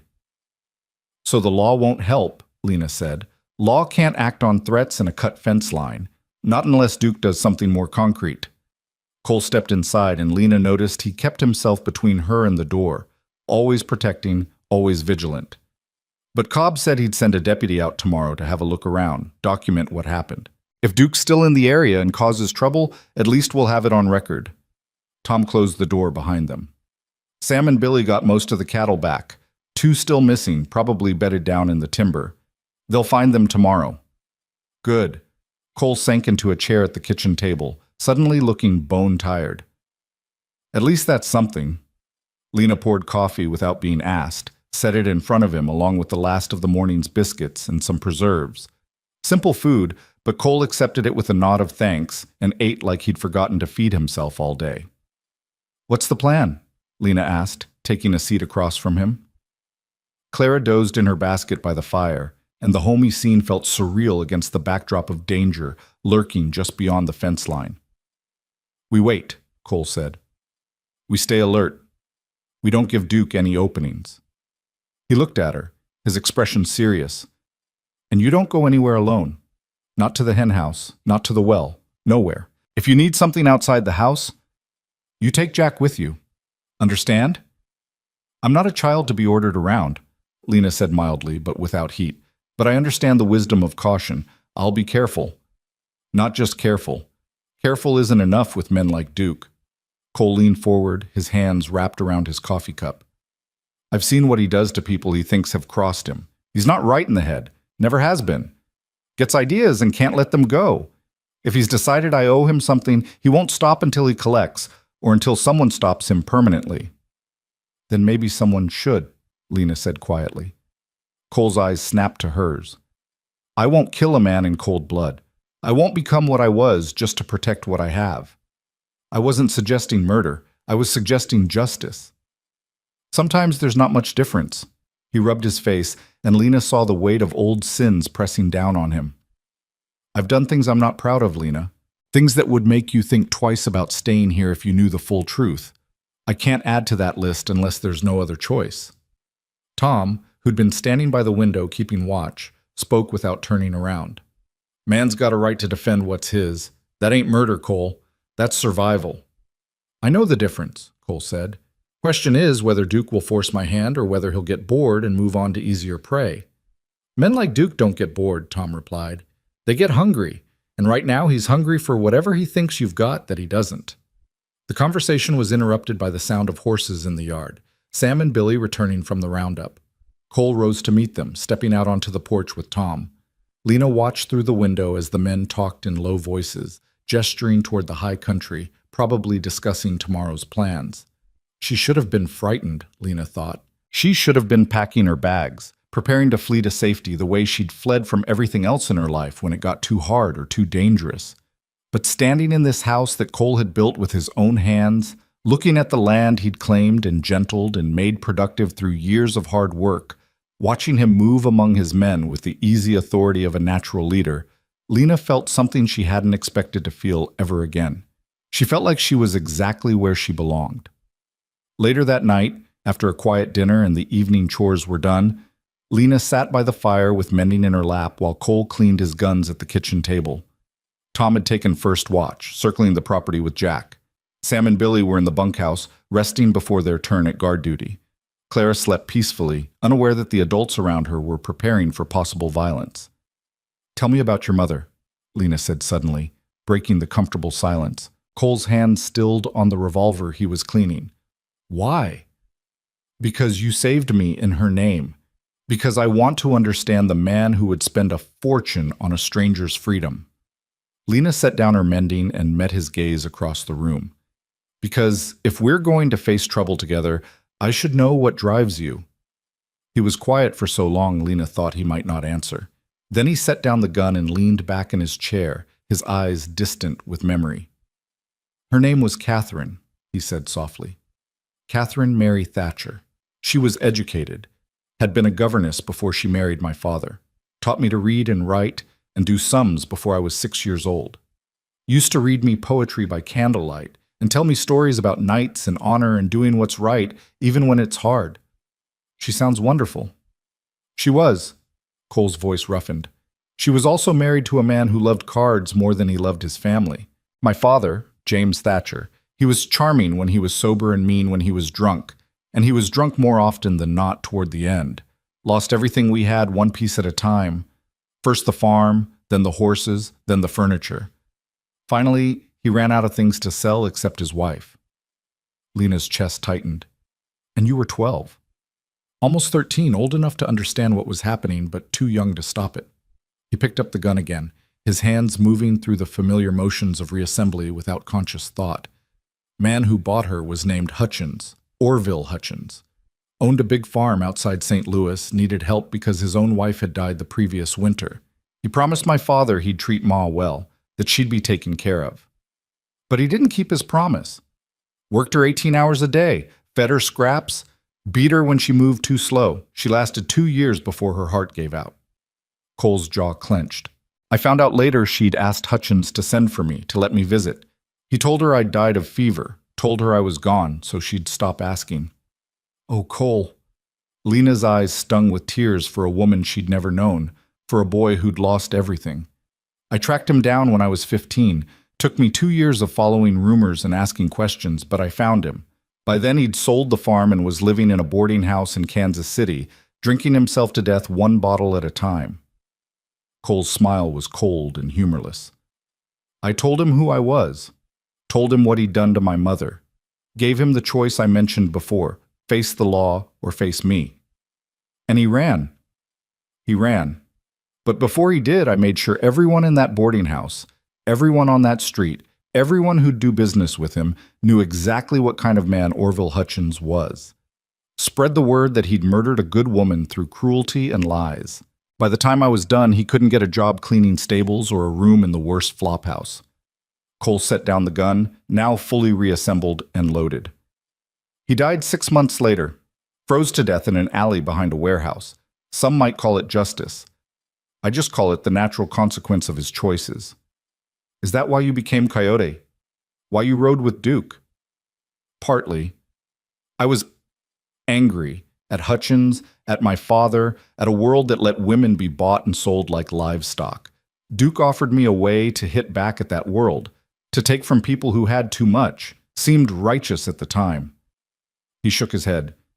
Took me 18 months to realize I'd become the very thing I hated. A man who hurt others to serve his own ends. The day I saw my reflection in that little girl's eyes was the day I understood what my mother would have thought of what I'd become. So you stopped. So I stopped. Cole looked at Lena directly, and she saw both pain and determination in his face. I can't undo the things I did as Coyote. Can't give back the money I stole or erase the fear I caused. But I can build something decent here. I can treat people right. I can make sure no woman on my land ever feels like property or prey. His voice dropped. I can save one woman and her daughter from an auction block, even if I couldn't save my own mother. The fire crackled in the silence that followed. Outside, Lena could hear Tom's footsteps on the porch as he made his rounds. You're not responsible for your mother's death, Lena said gently. You were a child. Doesn't make her any less dead. No, but it also doesn't mean you have to spend your whole life trying to atone for sins that weren't yours to begin with. Lena stood and crossed to where he sat, this man who carried so much weight on his shoulders. Your mother would be proud of what you've built here, proud of the man you've become. I'm certain of it. Cole looked up at her, and in the firelight, his eyes were wet. How can you be certain? You never knew her. Because I'm a mother too, and if Clara grows up to be half as honorable as you are, if she cares half as much about doing right by people, I'll die happy knowing I raised her well. Lena reached out and touched his shoulder, a mirror of the gesture he so often used with her. Your mother's legacy isn't her death, Cole. It's you, the man you chose to become in spite of everything you suffered. For a moment she thought he might pull away, might retreat behind the walls he kept so carefully maintained, but instead he covered her hand with his own, his calloused palm warm against her fingers. Thank you, he said quietly, for staying, for trusting me, for... He stopped, seemed to struggle with words. For seeing something worth saving when you look at me. I see a good man, Lena replied. Imperfect, haunted, but fundamentally good. That's more than most people can claim. They stayed like that for a long moment, connected by touch and firelight and shared understanding. Then Clara stirred in her basket, making soft sounds that meant she'd be awake and hungry soon, and the spell broke. Lena stepped back, suddenly aware of how close they'd been standing, how easy it would have been to lean forward, to close the distance, to... "I should feed her," she said, her voice slightly breathless. "Yeah." Cole cleared his throat, stood, holstered his gun. "And I should relieve Tom. Let him get some rest before his next watch." He moved toward the door, then paused with his hand on the latch. "Lena, what I said on the trail about being father and husband both, I meant it. I still mean it. But only if and when you're ready. No pressure, no expectations. Just know that the offer stands." Then he was gone, out into the cold Montana night, leaving Lena standing by the fire with her heart pounding and her mind racing and Clara beginning to fuss in earnest. She picked up her daughter, settled into the rocking chair, and began to nurse her while the fire burned low and the wind whispered against the windows. And as she rocked, Lena admitted to herself what she'd been trying not to acknowledge for days. She was falling in love with Cole Thatcher. It was inconvenient and possibly dangerous and definitely complicated. But it was also true. Somewhere between the auction block and this fire-lit room, between fear and safety, between survival and hope, she'd started to feel things that went far beyond gratitude or relief. She admired his strength. She trusted his honor. She was drawn to his gentleness and his fierce protectiveness and the way he treated Clara like she mattered, like she was a person worthy of respect rather than just a burden to be borne. She wanted to know what his hands would feel like in her hair, what his mouth would taste like, what it would be like to share his bed not because she had to, but because she chose to. The thought should have terrified her. After Jonathan's betrayals and the trauma of these past months, she should have been gun-shy about men, about trust, about opening her heart to the possibility of pain. But Cole wasn't Jonathan. He'd proven that 100 times over in ways large and small. The question was what to do about these feelings, whether to act on them or bury them, whether to risk her heart again or protect it behind walls that kept her safe but also kept her alone. Clara finished nursing and drowsed against Lena's chest, milk-drunk and content. Lena cleaned her up, tucked her back into her basket, and sat staring into the dying fire while outside, Cole and Tom walked the perimeter of the ranch, keeping watch for dangers both known and unknown. Tomorrow, she would figure out what to do about her growing feelings for the man who'd saved her. Tomorrow, she would decide whether to be brave or cautious. But tonight, she let herself imagine what it might be like to choose love freely, without fear or obligation, to offer her heart to a man who would treasure it rather than break it. And in the morning, when pale light crept through the windows and Clara woke hungry and vocal, Lena rose to face a new day with something that felt almost like hope stirring in her chest. Outside, the Montana sky was clear and cold and full of promise. Inside, the fire had burned down to embers, and somewhere in the distance, two men with old grudges and empty consciences were planning their next move. But for now, in this moment, Lena and her daughter were safe and warm and surrounded by people who'd made it clear they would fight to keep them that way. It wasn't everything, but it was enough. For now, it was enough. 3 days passed with no sign of Duke or Mitch, and the tension at the Double T stretched tighter with each quiet hour. The men worked in shifts, always armed, never alone. Lena found herself jumping at shadows, her hand constantly checking the rifle propped near the door, her ears straining for sounds that didn't belong to the ordinary rhythm of ranch life. Cole had become even more vigilant, sleeping only a few hours each night in the foreman's cabin before resuming his patrol. Dark circles had formed under his eyes, and his jaw was perpetually tight with the strain of waiting for an attack that might never come, or might come at any moment. On the 4th morning, Lena decided enough was enough. She found Cole in the barn, checking the horses and loading supplies onto a pack mule. He looked up when she entered, his hand automatically moving to his gun before he recognized her. "You shouldn't be out here alone," he said, his voice rough from exhaustion. "Jack's on the porch with his rifle, and I can see him from here," Lena replied, closing the distance between them. "Cole, you can't keep this up. You're running yourself into the ground." "I'm fine." "You're not fine. You're exhausted. When's the last time you slept more than 2 hours at a stretch?" He turned back to the mule, adjusting the pack straps with more force than necessary. I'll sleep when I know you're safe. I am safe. We have 5 armed men watching every approach to this ranch. Duke and Mitch are probably halfway to California by now, laughing about how they rattled the great coyote with nothing but words and a cut fence. You don't know Duke like I do. Cole's hand stilled on the leather. He's patient when it suits him. He'll wait until we relax, until we think the danger's past. Then he'll strike. Or he won't strike at all, and you'll have wasted weeks of your life waiting for ghosts. Lena touched his arm, feeling the rigid tension in his muscles. You can't protect me from every possible threat in this world. You can't stand guard every minute of every day. Sooner or later, you have to trust that we've done enough, that we're as prepared as we can be. Cole finally turned to face her, and she saw something raw and desperate in his eyes.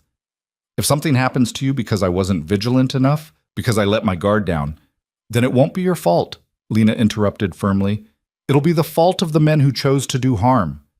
You are not responsible for every bad thing that might happen in this world, Cole Thatcher. You are not your father's sins or Duke's choices or even your own past mistakes. You're a man trying to do right by people who depend on you, and that's enough. It's not enough if you get hurt. The words hung between them, heavy with meaning that went beyond simple protectiveness. Lena's breath caught as she saw in Cole's face what he hadn't yet said aloud, that she'd become more to him than a woman he'd saved, more than a housekeeper or a responsibility. She'd become someone he couldn't bear to lose. Cole, she said softly, stepping closer. I'm not going anywhere. Not because of Duke, not because of fear, not because this is hard. I'm staying right here, and so is Clara. This is our home now, our choice. You can't protect us from everything, but you don't have to. We're stronger together than we are with you running yourself ragged trying to be a one-man army.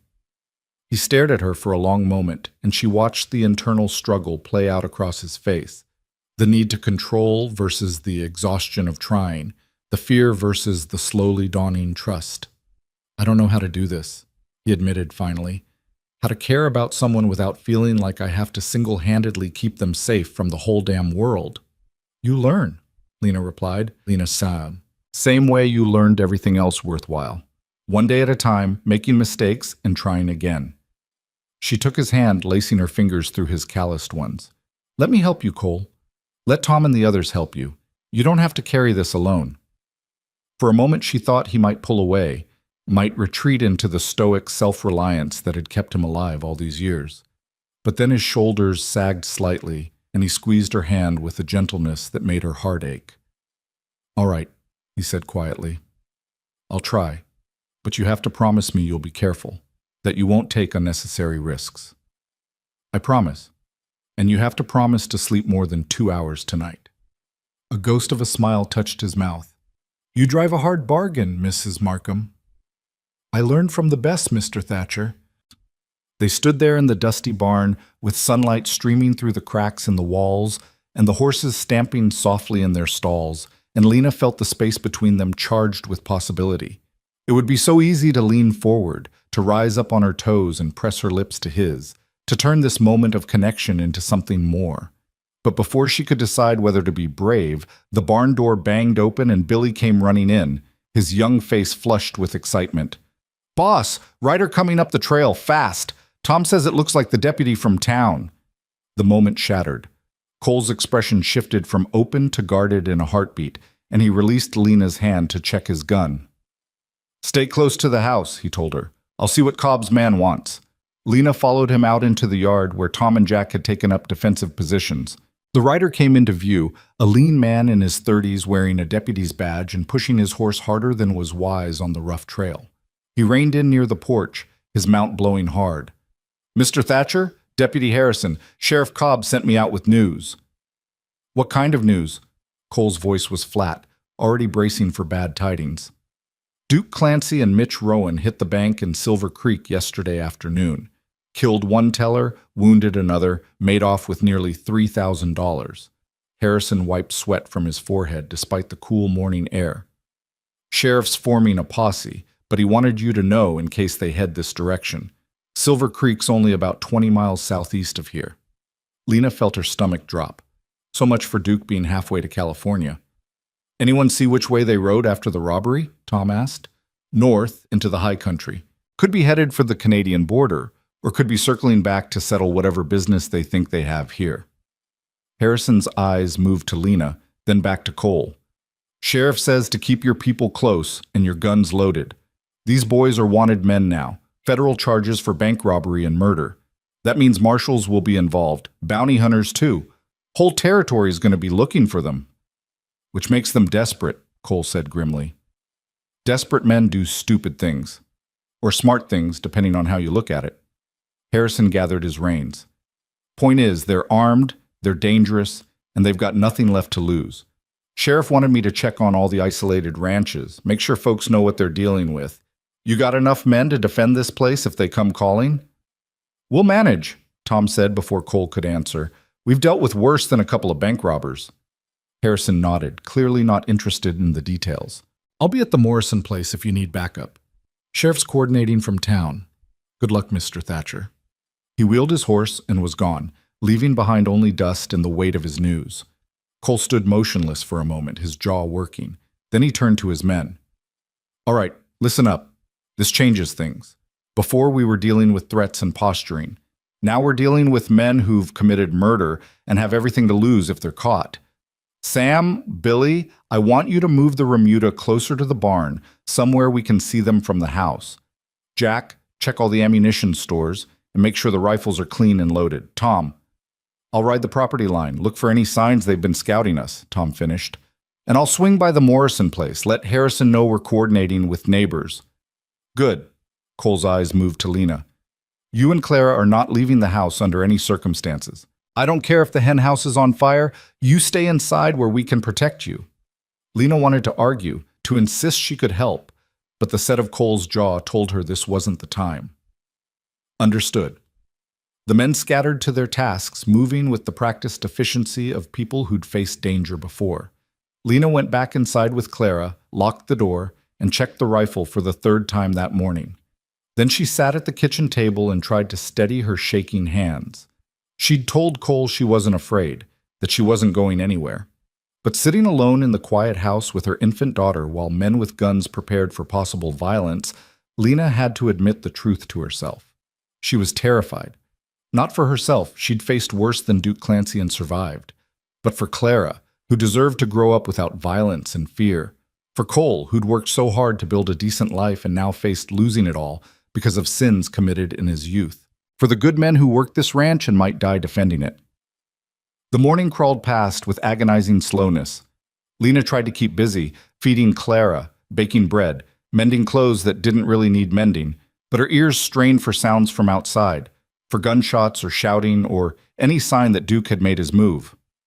Around noon, Tom returned from his circuit of the property.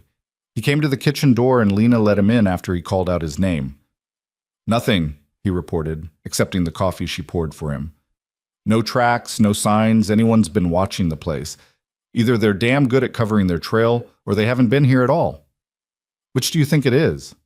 Tom took a long drink, considering. I think they're planning something. Duke's not the type to rob a bank and then run away with his tail between his legs.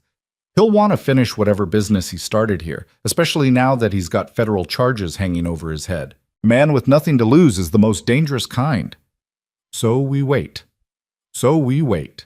Tom set down his cup and looked at her seriously. Mrs. Markham, Lena, I want you to know something. Whatever happens, we're not letting those men get anywhere near you or that baby. Cole would die first, and so would the rest of us. You're part of this ranch now, part of this family. We protect our own. Lena's eyes stung with sudden tears. Thank you, Tom. That means more than you know. Just stating facts, ma'am. He stood, settling his hat back on his head. Now I'd best get back out there. Cole's probably wearing a trench in the yard from pacing. After he left, Lena stood at the window watching the men work. Cole was indeed pacing, his hand never straying far from his gun, his eyes constantly scanning the ridgeline. Even from this distance, she could see the tension in every line of his body. The afternoon wore on. Sam and Billy brought the horses in closer as ordered. Jack cleaned weapons with methodical precision. Tom rode out again to check the eastern approach. And Cole? Cole stood his vigil, waiting for an enemy who might not come. Dinner was a quiet affair. The men ate quickly, barely tasting the beef stew and biscuits Lena had prepared. Clara fussed, picking up on the tension in the air, and nothing Lena did seemed to settle her. "Let me try," Cole said suddenly, setting down his fork. Before Lena could protest, he'd crossed the room and gently lifted Clara from her arms. "Hey there, little one. What's all this noise about?" Clara's crying hitched, then stopped altogether as she stared up at Cole with wide, curious eyes. He began to walk slowly around the room, bouncing her gently, humming something that might have been a lullaby or might have been completely made up. Lena watched, her heart in her throat, as this hard man with scarred hands and a violent past transformed into someone tender and careful with her daughter. Clara reached up and grabbed a handful of his shirt, and Cole smiled, a real smile, warm and unguarded, and continued his circuit of the room. Within 5 minutes, Clara was drowsing peacefully. Within 10, she was fast asleep. Cole carefully transferred her to the basket by the fire, tucking the blanket around her with a gentleness that made Lena's chest ache. "You're good with her," she said softly. "Had some practice. Back when I worked for Tom's boss in Wyoming, the ranch owner's daughter had a baby. I used to help out when she was overwhelmed." He straightened, his expression turning wistful. "Always thought I'd have children someday. Wife, family, the whole picture. But that was before I understood what my past might cost the people around me." "Your past doesn't define your future, Cole. Not unless you let it." Pretty words, but Duke Clancy showing up with murder charges and old grudges suggests otherwise. Before Lena could respond, a sound split the evening air. A gunshot, close enough to make everyone in the room freeze, then another, and another. Cole had his gun out before the third shot faded, already moving toward the door. "Tom, report!" "North Ridge," Tom's voice shouted back. "Two riders coming in fast. Looks like they're being chased." Cole threw open the door and Lena saw what Tom had seen. 2 horses galloping down from the high country, their riders hunched low over the saddles. Behind them, muzzle flashes lit the gathering dusk as someone fired at them from the ridgeline. "Hold your fire," Cole commanded. "Let them get closer. I need to see who we're dealing with." The riders thundered into the yard, and in the last light of day, Lena could see they were young, barely older than Billy. Their horses were lathered and blowing, clearly run hard for miles. "Please," one of them gasped, nearly falling from the saddle. "They're right behind us. Said they'd kill us if we didn't lead them here." "Who said?" Cole demanded, but he already knew the answer. "Duke Clancy. He caught us camping up in the breaks. Said if we didn't help him, we'd end up like the bank teller." The second rider was crying openly now, terror and exhaustion stripping away any pretense of courage. "We didn't want to. I swear we didn't want to." "How many?" Tom cut in sharply. 4. Duke and Mitch and 2 others they picked up in Silver Creek. They're all armed, and they said they were coming for what's theirs, and anybody who got in the way would die. Cole's expression had gone cold as winter ice. "Sam, Billy, get these boys inside and away from the windows.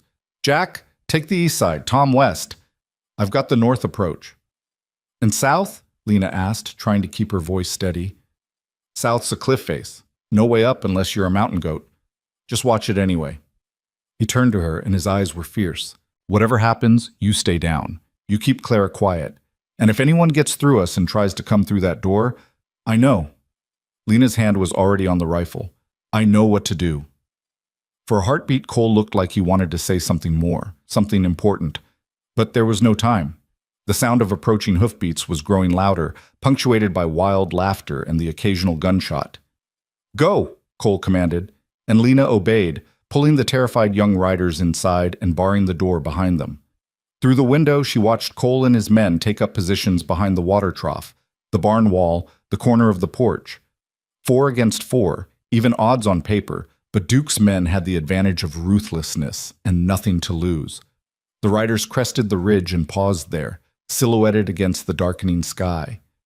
Duke's voice carried across the yard, amplified by the mountain air and his own arrogance. "Evening, Coyote. Hope you don't mind. We brought some friends to the party. Figured we'd make this a proper reunion." Cole didn't answer. He simply stood there, rock steady, his gun held loosely at his side. Duke laughed, the sound edged with madness. "Not talking? That's all right. We'll do the talking. See, me and the boys here, we've been discussing our situation. Federal marshals on our trail, bounty hunters sniffing around, nowhere safe to run. Got us thinking, maybe it's time to settle down somewhere quiet. Somewhere with good grazing land and a nice house. Somewhere like, oh, I don't know, the Double T? This ranch isn't for sale, Cole called back, his voice carrying clearly. And even if it was, I wouldn't sell it to you. Who said anything about buying? Duke's grin was visible even from a distance. We were thinking more along the lines of taking. See, you owe us, Coyote. You rode with us, took your cut, then abandoned us when things got hot. That's betrayal. And betrayal requires payment. I don't owe you anything but a bullet if you come one step closer to my land. Your land? Duke's voice turned mocking. That's rich. Man who made his stake robbing stages and banks acting all high and mighty. You're no better than us, Coyote. You're just pretending to be. Maybe, Cole agreed, but I'm trying to be better. That's more than you can say. Trying's not good enough. Duke's horse danced sideways, sensing its rider's agitation. You want redemption? Fine. Give us the ranch. Give us the woman. Give us whatever money you've got stashed away. And maybe, we'll let you and your boys ride out of here alive. Lena's blood ran cold. Duke knew she was here. Of course he did. The whole territory probably knew by now that Cole Thatcher had bought a woman at auction and brought her home. Cole's response was immediate and absolute. No. No? Duke sounded almost amused. Just like that? No negotiation? No consideration for the lives of your men? My men know what they signed on for. They're free to leave if they want. I won't hold it against them. But me? I'm staying. This is my land, my home, and these are my people. You want to take it, you'll have to go through me. There was a moment of silence. Then Mitch spoke up, his voice wheedling. Be reasonable, Thatcher. 4 against 4 ain't good odds. Someone's going to die tonight. Probably several someones. Why not avoid all that unpleasantness? Because some things are worth dying for, Cole said simply. And I'm done running from my past. You want to fight, Duke? Then fight. But know this. You're not walking away from here. Win or lose, this ends tonight. Duke's laugh had lost its humor. All right then, Coyote, if that's how you want it. Boys, whatever he was about to say was cut off by a voice from the darkness to the east. Everybody freeze. This is Deputy Harrison with a federal marshal's warrant for the arrest of Duke Clancy and Mitch Rowan. Lena's heart leaped. The deputy had come back and he'd brought help, but Duke wasn't interested in surrendering. Marshals, he snarled. Who told? He never finished the sentence. Instead, he wheeled his horse and fired in the direction of Harrison's voice. The night exploded into chaos. Gunfire erupted from multiple directions at once. Duke and his men were shooting at the law, at Cole's position, at anything that moved. Harrison and whoever was with him returned fire. Tom, Jack, and Sam added their own guns to the mix.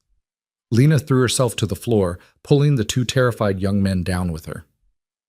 Clara woke and began screaming, her cries barely audible over the thunder of gunshots. Bullets punched through windows, thudded into walls. One of the riders Duke had forced to guide him, the one who'd been crying, took a round meant for someone else and went down hard. Stay down! Lena screamed at the surviving boy, then crawled to where Clara wailed in her basket. She grabbed her daughter, holding her close, trying to cover her with her own body while splinters from shattered wood rained down around them. Outside, the battle raged. Lena could hear Cole's voice shouting orders, Tom returning fire, someone screaming in pain. More gunshots, the whinnying of terrified horses, the smell of gunpowder drifting through the broken windows. Then, as suddenly as it had started, the shooting stopped. In the ringing silence that followed, Lena heard Duke's voice, high and strained with pain or fear, or both. This ain't over, Coyote. You hear me? This ain't over. Hoofbeats. 2 horses, maybe 3, galloping away into the darkness. Let them go! That was Harrison's voice. We've got wounded here. Billy's hit. Someone get a doctor. Lena was on her feet and moving before conscious thought caught up with her actions. She threw open the door and ran out into the yard, still clutching Clara, her eyes searching desperately through the darkness and gun smoke for Cole's tall form. She found him kneeling beside Billy, who was sitting against the water trough with blood soaking through his shirt at the shoulder. Tom was already applying pressure to the wound, his weathered face grim. How bad? Cole asked. Clean through, Tom replied. Missed anything important, but he's lost blood. Needs a doctor, but he'll live if we move fast. Cole's eyes found Lena, and she saw the relief that flooded his face when he confirmed she was unharmed. You all right? We're fine. Clara's terrified, but not hurt. Lena knelt beside Billy, her training from helping her mother tend to sick children kicking in automatically. Tom's right. The wound's clean. We need to stop the bleeding and get him inside where I can properly dress it. Harrison appeared out of the darkness, accompanied by two other men wearing marshal's badges. We got one of Duke's crew, the one who wasn't Mitch. He's dead. Took a round from Jack's rifle straight through the chest. The other one, Kid Duke forced to guide him here. He'll make it if he gets help. Duke and Mitch got away, along with their fourth man. Which direction? Cole demanded. North, toward the Canadian border. We'll form a new posse at first light, track them properly. Harrison looked around at the damaged ranch, the wounded men, the chaos. Hell of a fight, Mr. Thatcher. You and your boys did good. We did what we had to, Cole replied. Now let's get Billy inside before he bleeds out on principle. The next hour was a blur of controlled chaos. They carried Billy into the house and laid him on the kitchen table. Lena cleaned and bandaged the wound with supplies from her limited medical kit, her hand steady despite her racing heart. The bullet had indeed passed through cleanly, missing bone and major blood vessels, painful and debilitating, but survivable. One of the marshals turned out to have field medicine experience from the war, and between the two of them they got Billy stabilized and comfortable. The young ranch hand was pale and shaking but conscious, and he even managed a weak smile when Sam told him he'd earned himself 2 weeks of light duty. The dead outlaw and the wounded guide were carried away by Harrison's men. The marshals took statements from everyone, writing down details in small notebooks by lantern light. Duke Clancy and Mitch Rowan were now wanted for attempted murder in addition to their other crimes, with bounties that would have every hunter in the territory looking for them. They won't make it to Canada, one of the marshals said confidently. Too many people looking, too much territory to cover. We'll have them in custody within a week. Cole didn't look convinced, but he nodded anyway. Appreciate the help, Marshal. If you and your men hadn't shown up when you did, don't mention it. We were already tracking them from Silver Creek when Harrison's message found us. Just lucky we were close enough to matter. The marshal tipped his hat to Lena. Ma'am, sorry for the excitement. After the law left and Billy was settled in one of the bedrooms under Sam's watchful care, Lena finally had a moment to breathe. She sat in the rocking chair by the fire, Clara asleep in her arms, and felt the adrenaline slowly drain away, leaving her shaking and exhausted. Cole appeared in the doorway, backlit by lantern light, and for a moment Lena just looked at him. He was alive, whole, unharmed despite the bullets that had filled the air. You should sleep, he said quietly. It's been a hell of a night. So should you. Lena didn't move from the chair, but I don't think either of us will manage it. He crossed the room and sank down onto the floor beside her chair, his back against the wall, his long legs stretched out in front of him. They sat like that for a long while, listening to the fire crackle and Clara's soft breathing and the sounds of Tom making his rounds outside. I was so afraid, Lena said finally. When the shooting started and I couldn't see you, I was terrified you'd be killed and Clara and I would be alone again. I'm not that easy to kill, Cole replied, but his voice was gentle. Takes more than Duke Clancy to put me down. Still, she looked down at him, at his face carved by shadows and firelight. The thought of losing you, it was unbearable, and that's when I knew. Knew what? Lena took a breath, gathering her courage. That I've fallen in love with you, Cole Thatcher. Completely, irreversibly in love. And before you say anything about how it's too soon or I'm just grateful or I don't really know you, I do know you. I know you're honorable and kind and brave. I know you die to protect people you care about. I know you carry guilt that isn't yours and try to atone for sins you've already paid for. And I know that when I think about the future, about growing old and watching Clara grow up and building a real home, I can't imagine doing any of it without you. Cole stared up at her, his expression stunned. Lena, you don't have to say anything back, she continued quickly. I know this is complicated. I know I come with baggage and a baby and probably more trouble than I'm worth. But I needed you to know. Because life is short and bullets fly, and tomorrow isn't promised. So if there's even a chance you might feel the same way. He moved so fast she didn't see it coming. One moment he was on the floor, the next he was kneeling in front of her chair, his hands framing her face, his eyes burning with an intensity that stole her breath. "I love you," he said, his voice raw. "I've loved you since I saw you standing on that auction block holding your daughter like she was the only thing in this world worth protecting. I love your courage and your strength and the way you refuse to break no matter what this world throws at you. I love how you mother Clara and how you made this house a home and how you looked at my broken past and saw something worth saving." His thumb brushed across her cheekbone, gentle as a whisper. "I was trying to give you time, trying not to pressure you, trying to be the kind of man who deserved someone like you. But if you're telling me there's a chance..." Lena didn't let him finish. She closed the distance between them and kissed him, pouring into that kiss everything she'd been too afraid to say. Everything she'd felt building between them since that first day on the trail. Cole kissed her back with a tenderness that made her want to weep, his hands cradling her face like she was something precious and fragile and infinitely valuable. It wasn't a kiss born of desperation or relief or the heat of the moment. It was a promise, a commitment, a declaration of intent that transcended words. When they finally broke apart, both breathing hard, Lena found herself smiling through tears she hadn't realized she was crying. "So," she said shakily, "about that offer to be father and husband both." "Yes," Cole interrupted, his own eyes suspiciously bright. "Yes to all of it. Yes to being Clara's father. Yes to being your husband. Yes to building a life together right here on this ranch. Yes to whatever comes next, as long as we face it together." That's a lot of yeses. I've got a lot of loving to make up for. He kissed her again, softer this time, reverent. "Marry me, Lena. Properly, legally, in front of God and everybody. Not because I bought you or because you owe me, but because we choose each other freely." "Yes," Lena whispered against his lips. "Yes, Cole. I'll marry you." And there in the firelight, with her sleeping daughter in her arms and the man she loved kneeling at her feet, Lena Markham finally understood what home felt like. It felt like this. The dawn came pale and cold, washing the double T in shades of silver and gray. Lena woke in the rocking chair with Clara still cradled in her arms, and a blanket that hadn't been there when she'd fallen asleep draped over both of them. Cole was gone.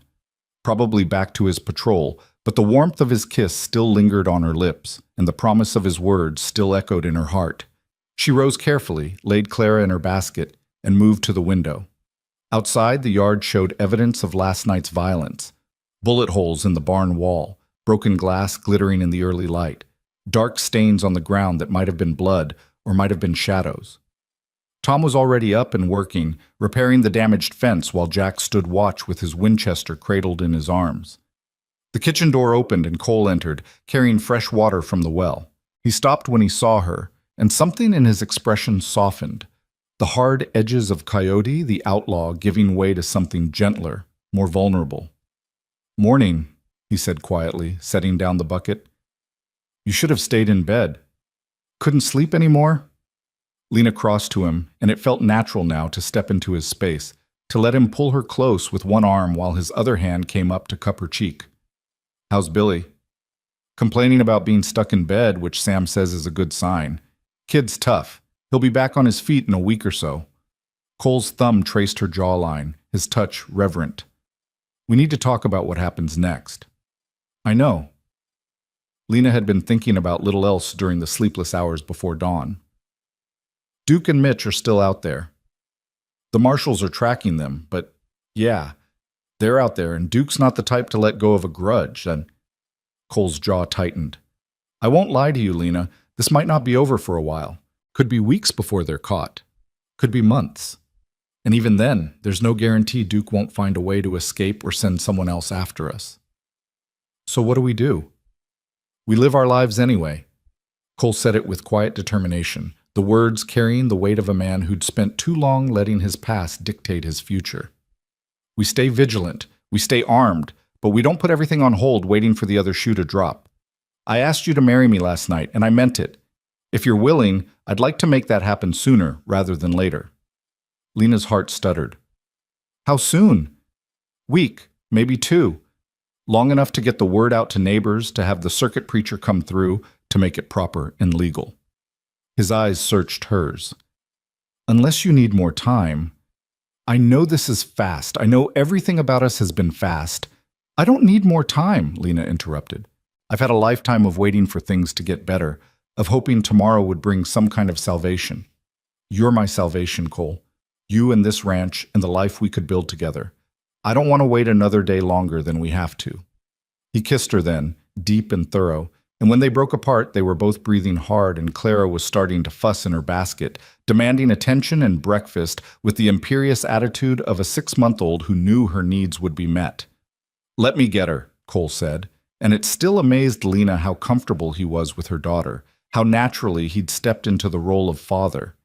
He lifted Clara out of the basket, held her up until she squealed with delight, then settled her against his shoulder while Lena prepared breakfast for the household.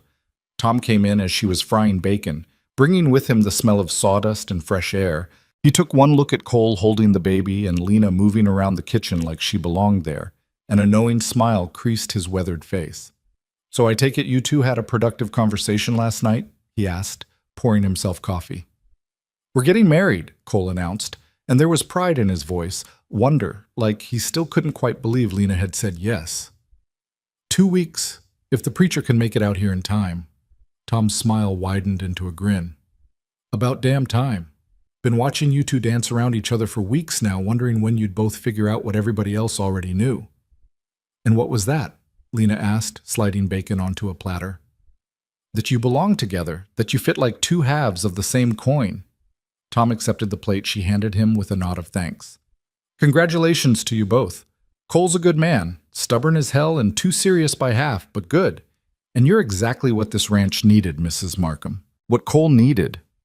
"It's going to be Mrs. Thatcher soon," Lena said, and the words felt right in her mouth, like trying on a name that had been waiting for her all along. They ate breakfast together, Cole, Tom, Lena, and Clara, while outside Jack maintained his watch and Sam tended to Billy upstairs. It felt domestic and normal and almost perfect, marred only by the knowledge that somewhere in the wilderness, 2 desperate men were planning their next move. After breakfast, Cole rode into town with Tom to send word to the circuit preacher and to check in with Sheriff Cobb about the manhunt. That left Lena at the ranch with Jack standing guard, Billy healing upstairs, and Sam working on repairs to the bullet-damaged sections of the house. She used the time to take stock of what she'd need for a wedding. Her wardrobe consisted of the clothes Cole had bought her in Bitterroot Falls and nothing else. Certainly nothing suitable for a bride. The house would need to be cleaned properly, made ready for whatever neighbors might come to witness the ceremony. There would need to be food, lots of it, because Montana hospitality demanded feeding anyone who showed up. The task felt overwhelming until Sam knocked on the kitchen door and stuck his grizzled head inside. "Mrs. Markham? I was thinking, my late wife, Constance, she had a dress she wore to our daughter's wedding. Real pretty thing, cream-colored with lace at the collar. Been sitting in a trunk at my sister's place in town for 3 years now, and I reckon she'd have wanted someone to wear it rather than let it rot." His eyes were kind beneath bushy eyebrows. "You're about her size or near enough. If you'd like, I could have Tom fetch it when he comes back." Lena felt tears prick her eyes. "Sam, I couldn't possibly. That's your wife's dress. Your family's—" "My family would be honored," Sam interrupted gently. "Constance always said a wedding dress should be worn, not stored away. And seeing you marry Cole, seeing this ranch finally become a proper home with a family in it, that would have made her happy. Makes me happy, too." "Then yes," Lena managed through the thickness in her throat. "Thank you, Sam. That's incredibly generous." He waved off her gratitude with a rough gesture. "Just being practical. Now about food for the ceremony. You'll want to talk to Mrs. Henley at the general store. Woman can organize a barn raising or a wedding feast with equal skill. She'll know who can help and what you'll need."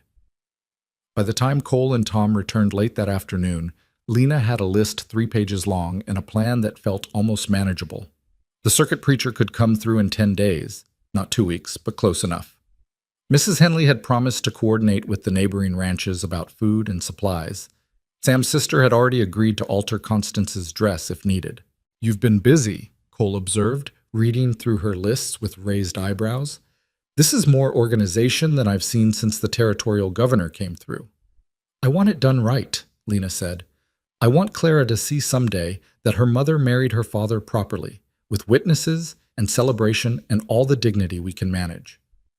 Her father, Cole repeated softly, testing the words.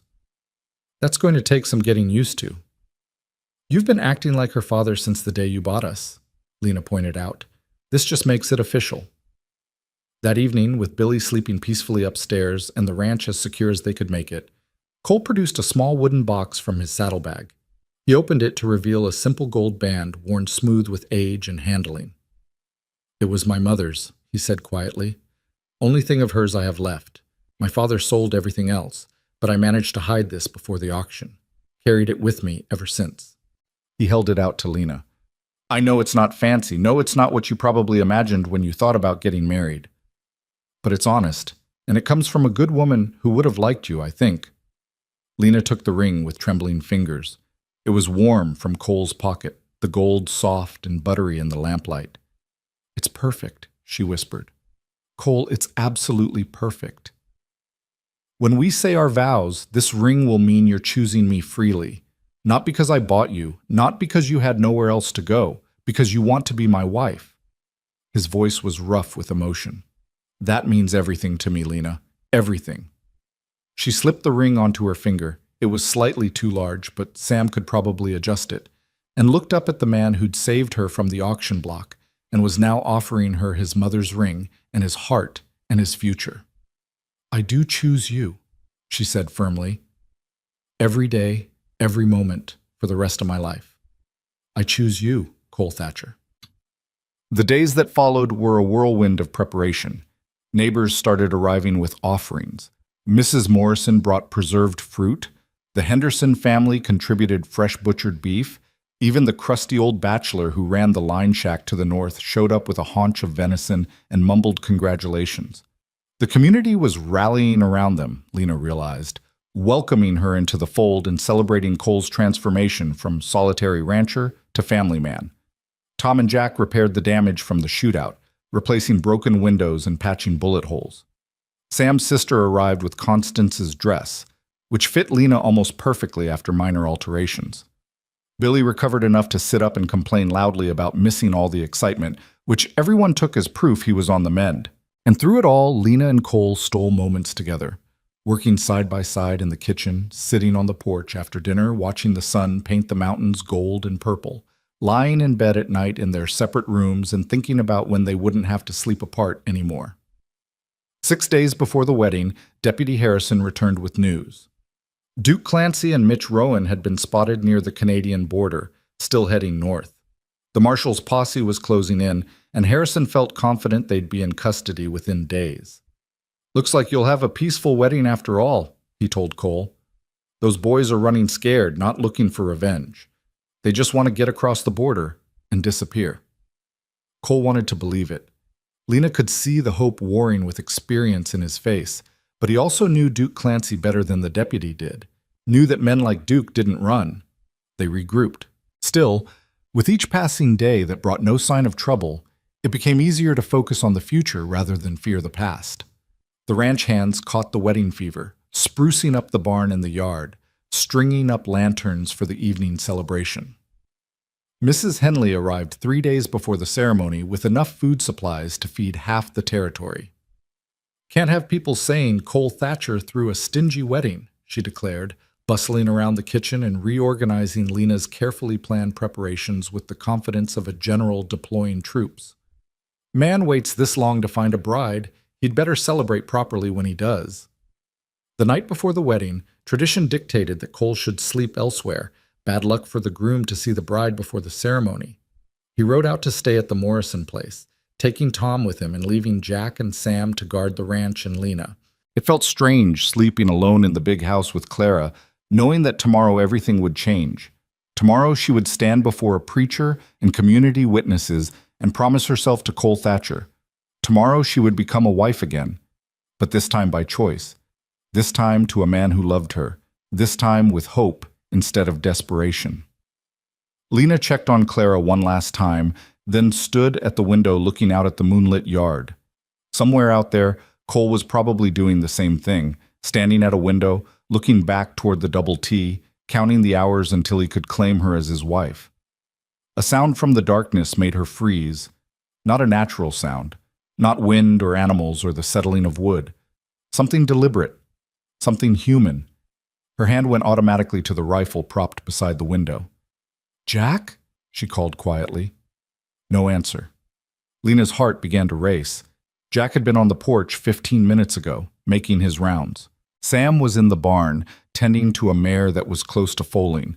They should have heard her call. The sound came again, closer this time. Footsteps on the porch, careful and soft. "Jack!" Lena called louder, backing away from the window and moving toward Clara's basket.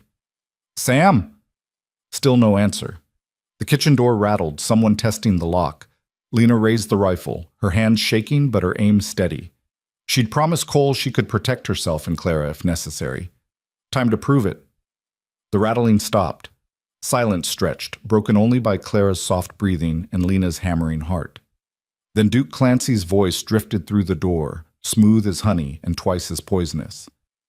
"Mrs. Markham, or should I say, soon-to-be Mrs. Thatcher. Heard you were having a wedding tomorrow.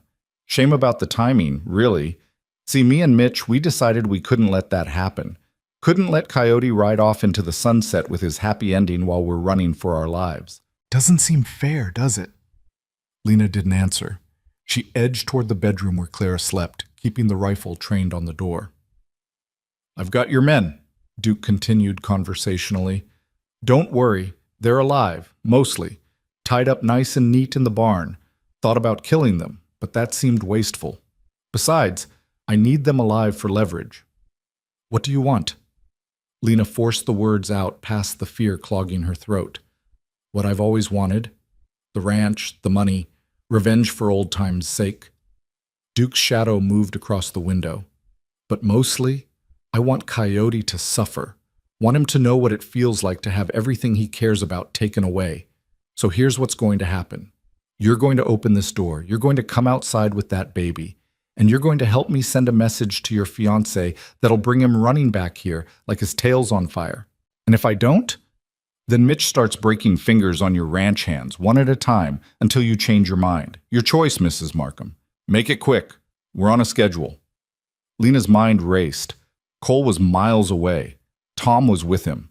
She was alone with an infant and a locked door and two desperate outlaws who'd already killed once and wouldn't hesitate to kill again.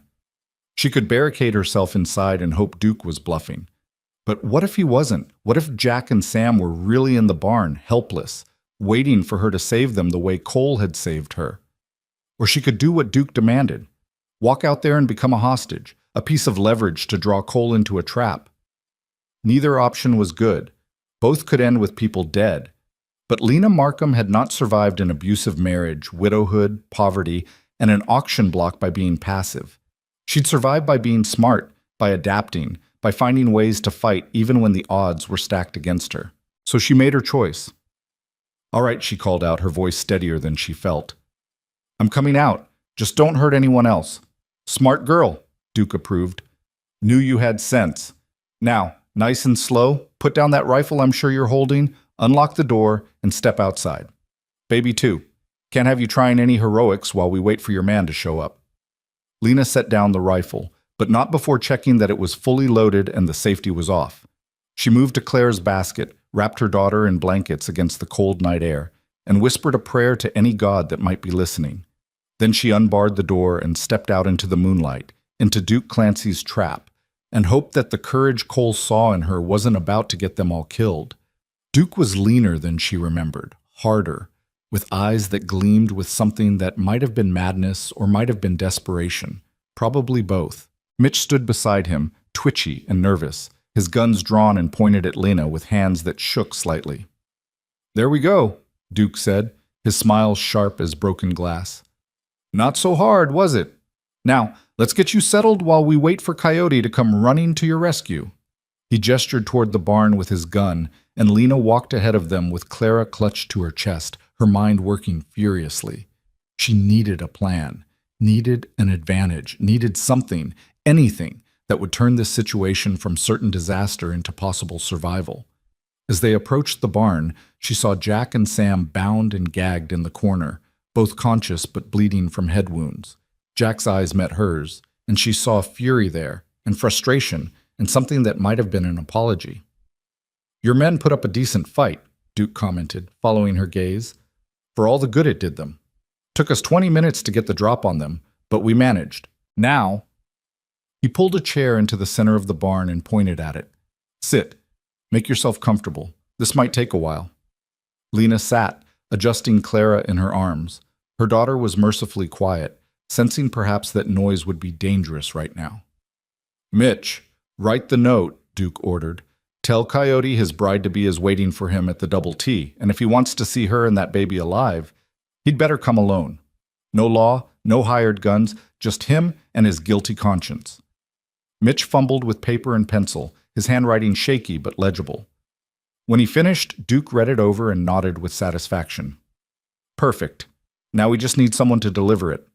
His eyes landed on Sam. "How about you, old man? Think you can ride to the Morrison place without doing anything stupid?" Sam glared at him through the gag, defiance in every line of his body. Duke laughed and pulled the gag down. "I'll take that as a yes. Here's the deal. You ride out, you deliver this note to Thatcher, and you make sure he understands what's at stake. You try to warn him, you try to get clever, and Mrs. Markham here loses something important, maybe a finger, maybe an ear, maybe we start with the baby. Children are so fragile after all." The threat hung in the air like poison. Lena held Clara tighter, and Sam's face went white with rage. "You touch that child, and Cole will make your death last for days," Sam said, his voice shaking with barely controlled fury. "Probably," Duke agreed cheerfully, "which is why you're going to deliver that note exactly as written and keep your mouth shut about anything else. Understand?" Sam's jaw worked, but finally he nodded. Duke cut his bonds and shoved the note into his hands. "Good man. Now ride hard. I want Thatcher here by dawn. That gives him about 4 hours. Should be plenty of time for a man motivated by love and fear." Sam cast one last look at Lena, his eyes promising vengeance and protection in equal measure. Then he was gone, riding into the darkness, carrying a message that would bring Cole racing back into danger. Duke turned back to Lena, his smile widening. "Now we wait. And while we wait, maybe you can tell me what a nice girl like you sees in a killer like Coyote. Always wondered what makes a woman fall for a man with blood on his hands." Lena met his gaze steadily, channeling every ounce of her mother's dignity, her own hard-won strength. "I see a man who made mistakes and spent years trying to atone for them. I see someone who protects the people he loves and builds instead of destroys. I see the exact opposite of you, Mr. Clancy. That's what I see." Duke's smile faltered, replaced by something cold and ugly. "Careful, Mrs. Markham. You're only alive because you're useful. That can change real quick if you forget your place." "My place," Lena said quietly, "is standing beside the man I love, facing down threats like you.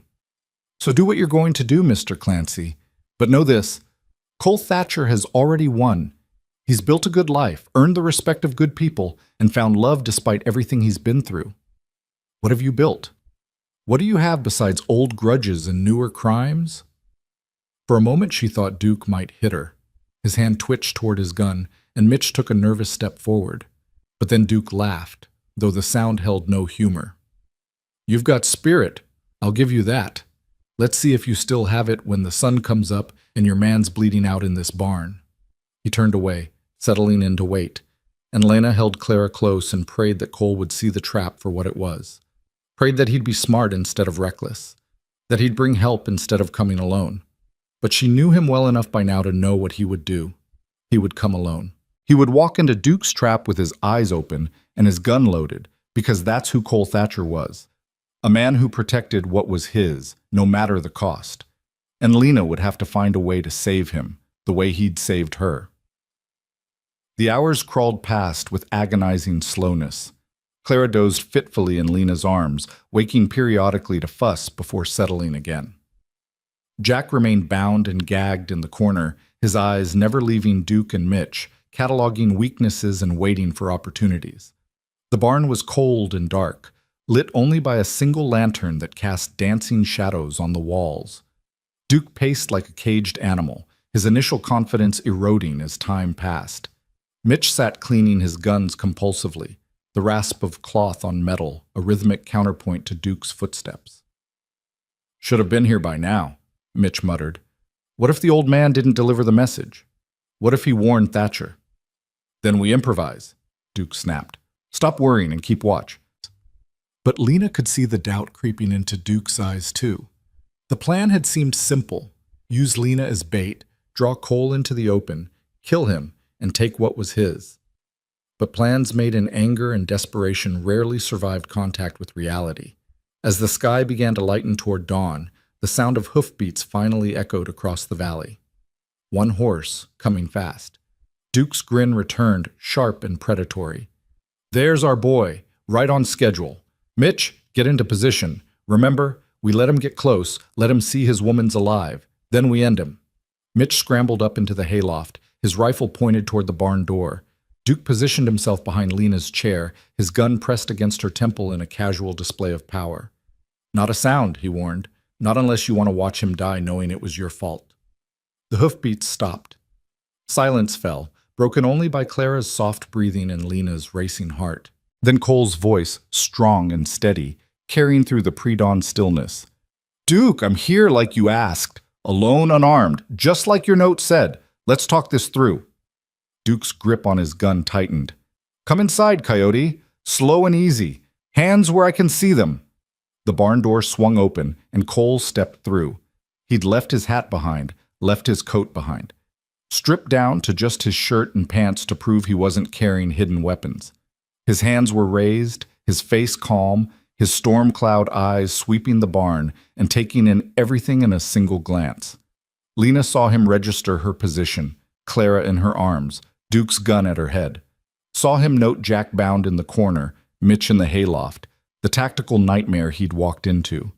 And she saw him smile, a cold, dangerous smile that had nothing to do with humor and everything to do with the man called Coyote who'd survived 18 months riding with killers. "Well now," Cole said quietly, "this is quite the setup, Duke. You've thought of everything, haven't you?" "Everything that matters," Duke agreed. "Welcome home, Coyote. Sorry about the mess, but you understand, old debts have to be paid, and you, my friend, have owed me for 7 years." "Funny," Cole replied. "I don't recall owing you anything except maybe a bullet for leaving me to hang, but I'm willing to discuss terms. Let Lena and Clara go. Let Jack go. This is between you and me. No need to involve innocent people." "Everyone's involved when you betray your partners," Duke shot back. "That woman, that baby, this ranch, it's all part of what you built with stolen money. Money we helped you steal, so it's all forfeit. All mine now." Cole's eyes met Lena's across the barn, and in that brief connection she saw apology and love and grim determination. Then he looked back at Duke, and his expression hardened into something that made Lena's breath catch. "You've made a mistake, Duke," Cole said softly. "A big one. See, you assumed I came alone. You assumed I'd be stupid enough to walk into your trap without backup. But here's the thing about owing debts. Sometimes other people owe you too. And sometimes, when you need them most, they pay up." As if on cue, the barn exploded into motion. Tom dropped from the hayloft onto Mitch, his weathered hands moving with surprising speed to wrench the rifle away. Sheriff Cobb and Deputy Harrison burst through the back door, guns drawn and badges gleaming. 3 more men Lena didn't recognize came through the side entrance, spreading out to cover all angles. Duke spun toward the commotion, his gun swinging away from Lena's head for just a fraction of a second. It was all Cole needed. He moved like lightning, crossing the distance between them in 3 long strides. His hand clamped down on Duke's wrist, forcing the gun up and away. They went down in a tangle of limbs, rolling across the barn floor, and Lena scrambled out of the chair with Clara clutched tight, getting clear of the violence. Gunshots rang out, Mitch firing wildly from the hayloft before Tom slammed his head against a support beam and he went limp. Duke got a shot off that missed Cole by inches and punched through the barn wall. Then Cole's fist connected with Duke's jaw and the outlaw's head snapped back, his gun clattering away across the floor.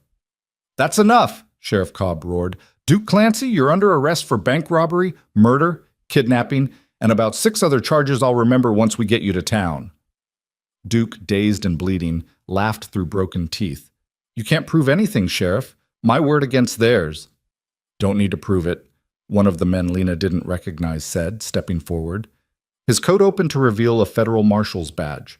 We've got 3 witnesses, physical evidence, and a confession you made to Mrs. Markham about killing that bank teller. That's more than enough to see you hang. The fight went out of Duke all at once. He slumped against the barn floor, his dreams of revenge and riches evaporating like morning mist. Cole stood, breathing hard, and immediately turned to Lena. Are you hurt? Did he touch you? We're fine, Lena assured him, and then she was in his arms, Clara squashed between them, all 3 of them shaking with relief and leftover fear. We're all fine, Cole. You came for us. Always, he whispered into her hair. I'll always come for you. Both of you. The marshals hauled Duke and Mitch to their feet, shackling them with efficient brutality. Jack was freed from his bonds, rubbing circulation back into his wrists and glaring at Duke with an expression that promised painful retribution if they ever crossed paths again. Sheriff Cobb approached Cole. His weathered face creased with something like respect. That was good thinking, Thatcher. When Sam showed up with that note, you could have charged in here alone like a damn fool. Instead, you gathered backup and planned it proper. Smart. I had motivation, Cole replied, his arm still around Lena. Couldn't risk being stupid when their lives were on the line. Well, it's over now. Duke and Mitch will hang for what they've done, and you can get on with your wedding without worrying about old ghosts coming back. Cobb tipped his hat to Lena. Congratulations, ma'am. You're marrying a good man, stubborn and trouble-prone, but good. After the law left with their prisoners and the ranch hands began the process of cleaning up and repairing damage, Cole led Lena back to the house. Dawn was breaking properly now, painting the sky in shades of rose and gold, and somewhere a meadowlark was singing its morning song. We should probably postpone the wedding, Lena said, though her heart wasn't in the suggestion. Give everyone time to recover from last night. No, Cole said firmly. We've postponed enough, waited enough. Let fear dictate enough of our lives. That preacher's riding out here this afternoon, and when he gets here, I'm marrying you in front of God and everyone. Unless you've changed your mind? Never, Lena promised. Not now, not ever. And that afternoon, with the whole valley gathered to witness, Lena Markham became Lena Thatcher. She wore Constance's cream-colored dress with lace at the collar. Cole wore his Sunday best with his mother's ring in his pocket. Clara slept peacefully in Tom's arms during the ceremony, oblivious to the importance of the moment. When the preacher said, "You may kiss your bride," Cole did, thoroughly, enthusiastically, with all the pent-up emotion of a man who'd waited his whole life for this moment. And as the sun set over the Double T Ranch, as neighbors danced in the barn and food covered every available surface and laughter echoed across the valley, Lena stood in her husband's arms and understood that this was what freedom looked like. Not the absence of chains, not the burning of a bill of sale, but this, the choice to love and be loved, to build a future on her own terms, to raise her daughter in safety and hope. She'd been property once, then a refugee, then a housekeeper. Now she was a wife, a mother, a woman who'd chosen her own destiny. And that choice, freely made, was worth more than all the gold in Montana. The morning after the wedding dawned clear and bright, with frost painting intricate patterns across the windows and the smell of coffee drifting through the house. Lena woke in Cole's arms, their arms now, their bed, their life. And for a long moment she simply lay there, listening to his steady breathing and marveling at the simple miracle of being exactly where she wanted to be. Cole stirred, his hand tightening around her waist, pulling her closer. "Morning, Mrs. Thatcher," he murmured against her hair, and the name sent warmth flooding through her chest. "Morning, Mr. Thatcher," she replied, turning in his embrace to face him. His hair was tousled from sleep, his jaw shadowed with stubble, and she'd never seen anything more beautiful. "How does it feel to be a married man?" "Like I can finally breathe properly for the first time in my life," he said, and kissed her with a tenderness that made her heart ache. Like everything that came before was just preparation for this moment. They might have stayed there longer, wrapped in each other in the quiet morning, but Clara's imperious wail from her cradle in the corner reminded them that marriage didn't mean freedom from responsibility. Cole laughed, kissed Lena once more, and rolled out of bed to fetch their daughter. "Good morning to you too, little miss," he said, lifting Clara high until she squealed with delight. "Ready to start your first day with a proper family?" Watching him with her daughter, their daughter now, legally and in every way that mattered, Lena felt something settle deep in her soul. This was what she'd been searching for without knowing it. The sense of rightness, of home, of belonging. The weeks that followed the wedding were a revelation.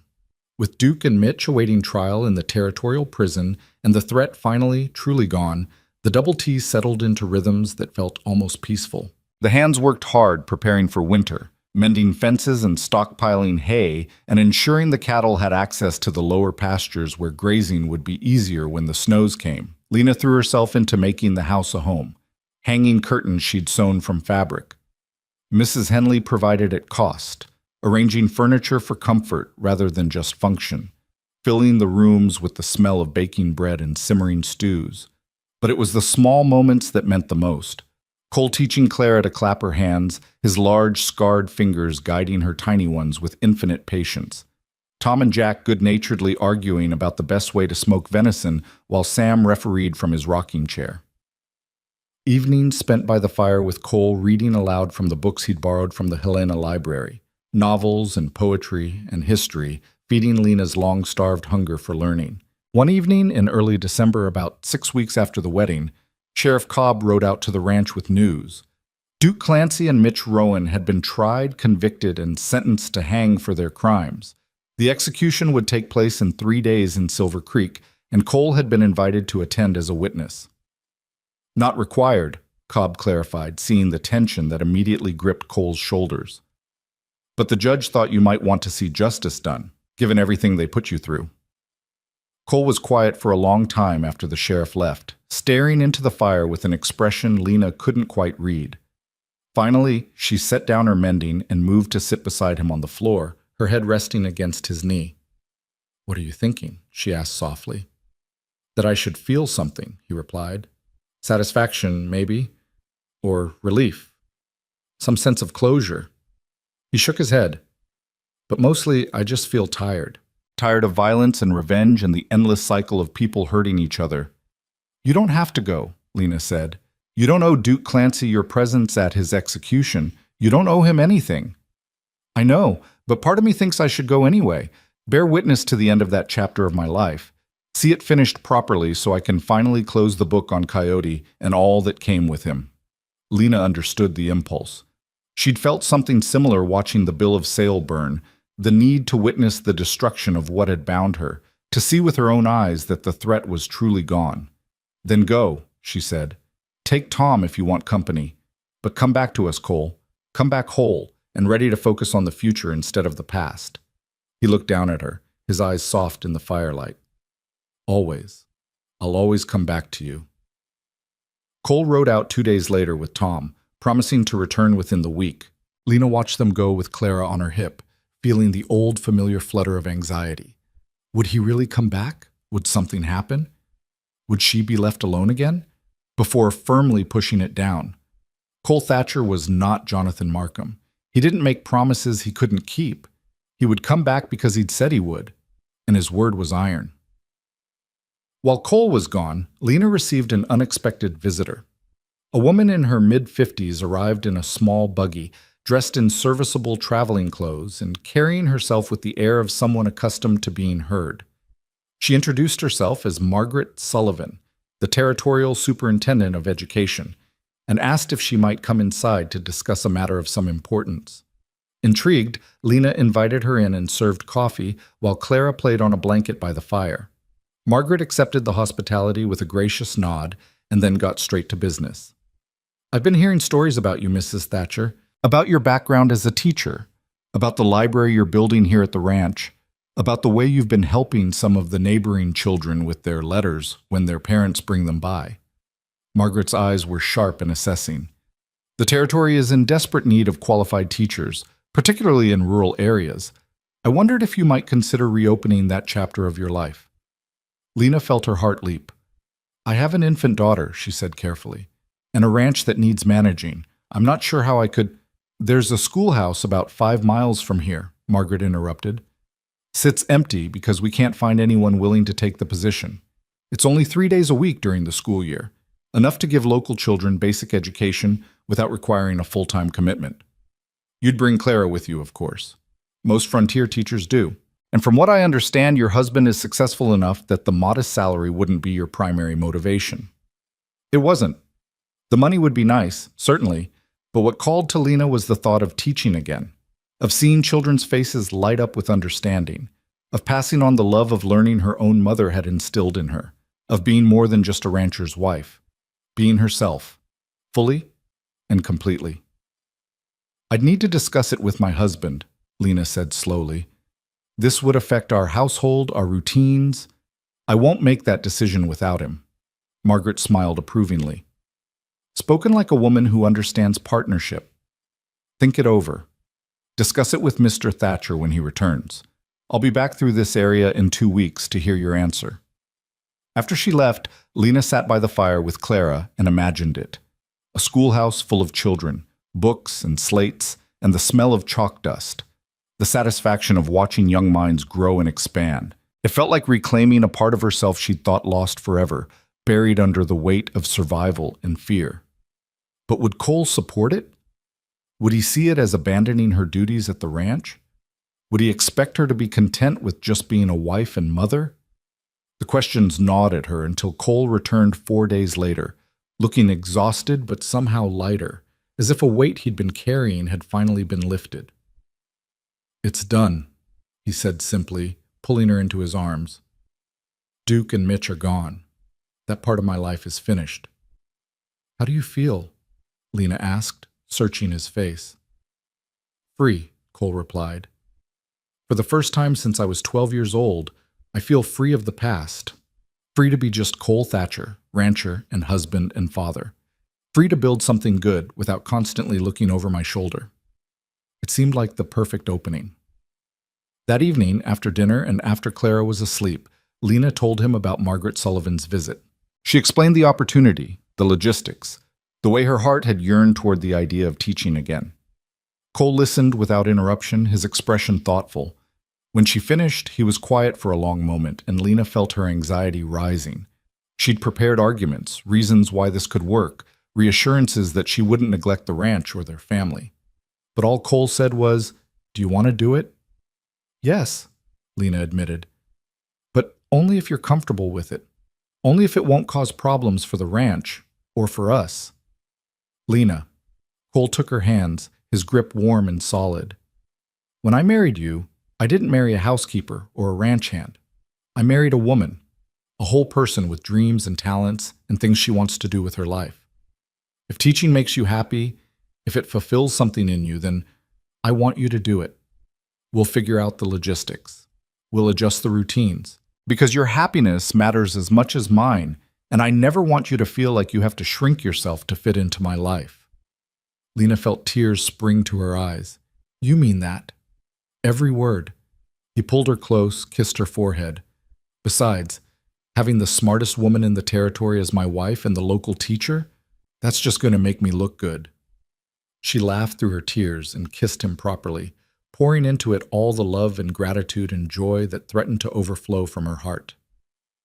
When Margaret Sullivan returned 2 weeks later, Lena accepted the position. She would start after the new year, teaching 3 days a week at the schoolhouse 5 miles from the Double T. The community would help with supplies, and she could bring Clara with her until the baby was old enough to be left with a trusted neighbor. The news spread quickly through the valley, and within days, Lena had parents stopping by to introduce their children, to express gratitude that their sons and daughters would finally have access to proper education. She met families who'd been homesteading for years without seeing a school, children who were bright and eager but had never been taught to read. Christmas came, and with it the first major storm of the season. Snow piled 3 feet deep in the yard, and the temperature dropped so low that water froze in the buckets overnight. But inside the Double T, the house was warm and bright. Cole had cut a pine tree and brought it inside, and Lana decorated it with strings of popcorn and ribbon bows while Clara watched with wide, fascinated eyes. On Christmas morning, Cole presented Lena with a gift wrapped in brown paper and tied with string.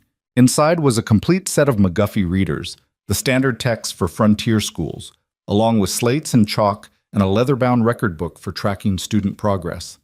"For your classroom," he said. "Figured you'd need supplies." Lena's gift to him was simpler but no less meaningful. A photograph of herself and Clara that she'd had taken on a rare trip to town, set in a small frame she'd carved from wood salvaged from the barn repairs. On the back, she'd written in her careful teacher's script, "Your family, your home, your future, with all our love." Cole stared at it for a long moment, his throat working. Then he pulled both Lena and Clara into his arms and held them like they were the most precious things in the world. "Best Christmas I've ever had," he said roughly. "Best life I've ever had. Thank you for choosing me, Lena. Thank you for making this ranch a home." "Thank you for saving me," she replied, "and for giving me the freedom to save myself." The new year brought changes. Lena started teaching in January, bundling Clara against the cold and making the journey to the schoolhouse 3 times a week. She had 14 students that first term, ranging from 5-year-old twins who could barely hold a pencil to a lanky 15-year-old boy who'd never learned to read but was desperate to change that. It was hard work, harder than managing the ranch in some ways, requiring different skills and different kinds of patience, but it was also profoundly satisfying. Watching a child sound out their first word, seeing comprehension dawn in young eyes, hearing parents report that their sons and daughters were reading to them at night, it filled a need in Lena she hadn't fully understood was there. Cole supported her completely, adjusting his own schedule to help with Clara when needed, never complaining about the disruption to their routines. The ranch hands pitched in too, with Tom declaring himself Clara's honorary grandfather and spending his evenings carving toys for her while Lena graded assignments. Spring came, bringing with it the annual cattle drive and the backbreaking work of branding and counting stock. Lena's school term ended, giving her time to help with the increased workload. They hired 2 additional hands for the season, young men eager to learn the ranching trade, and the double T rang with activity from dawn to dusk.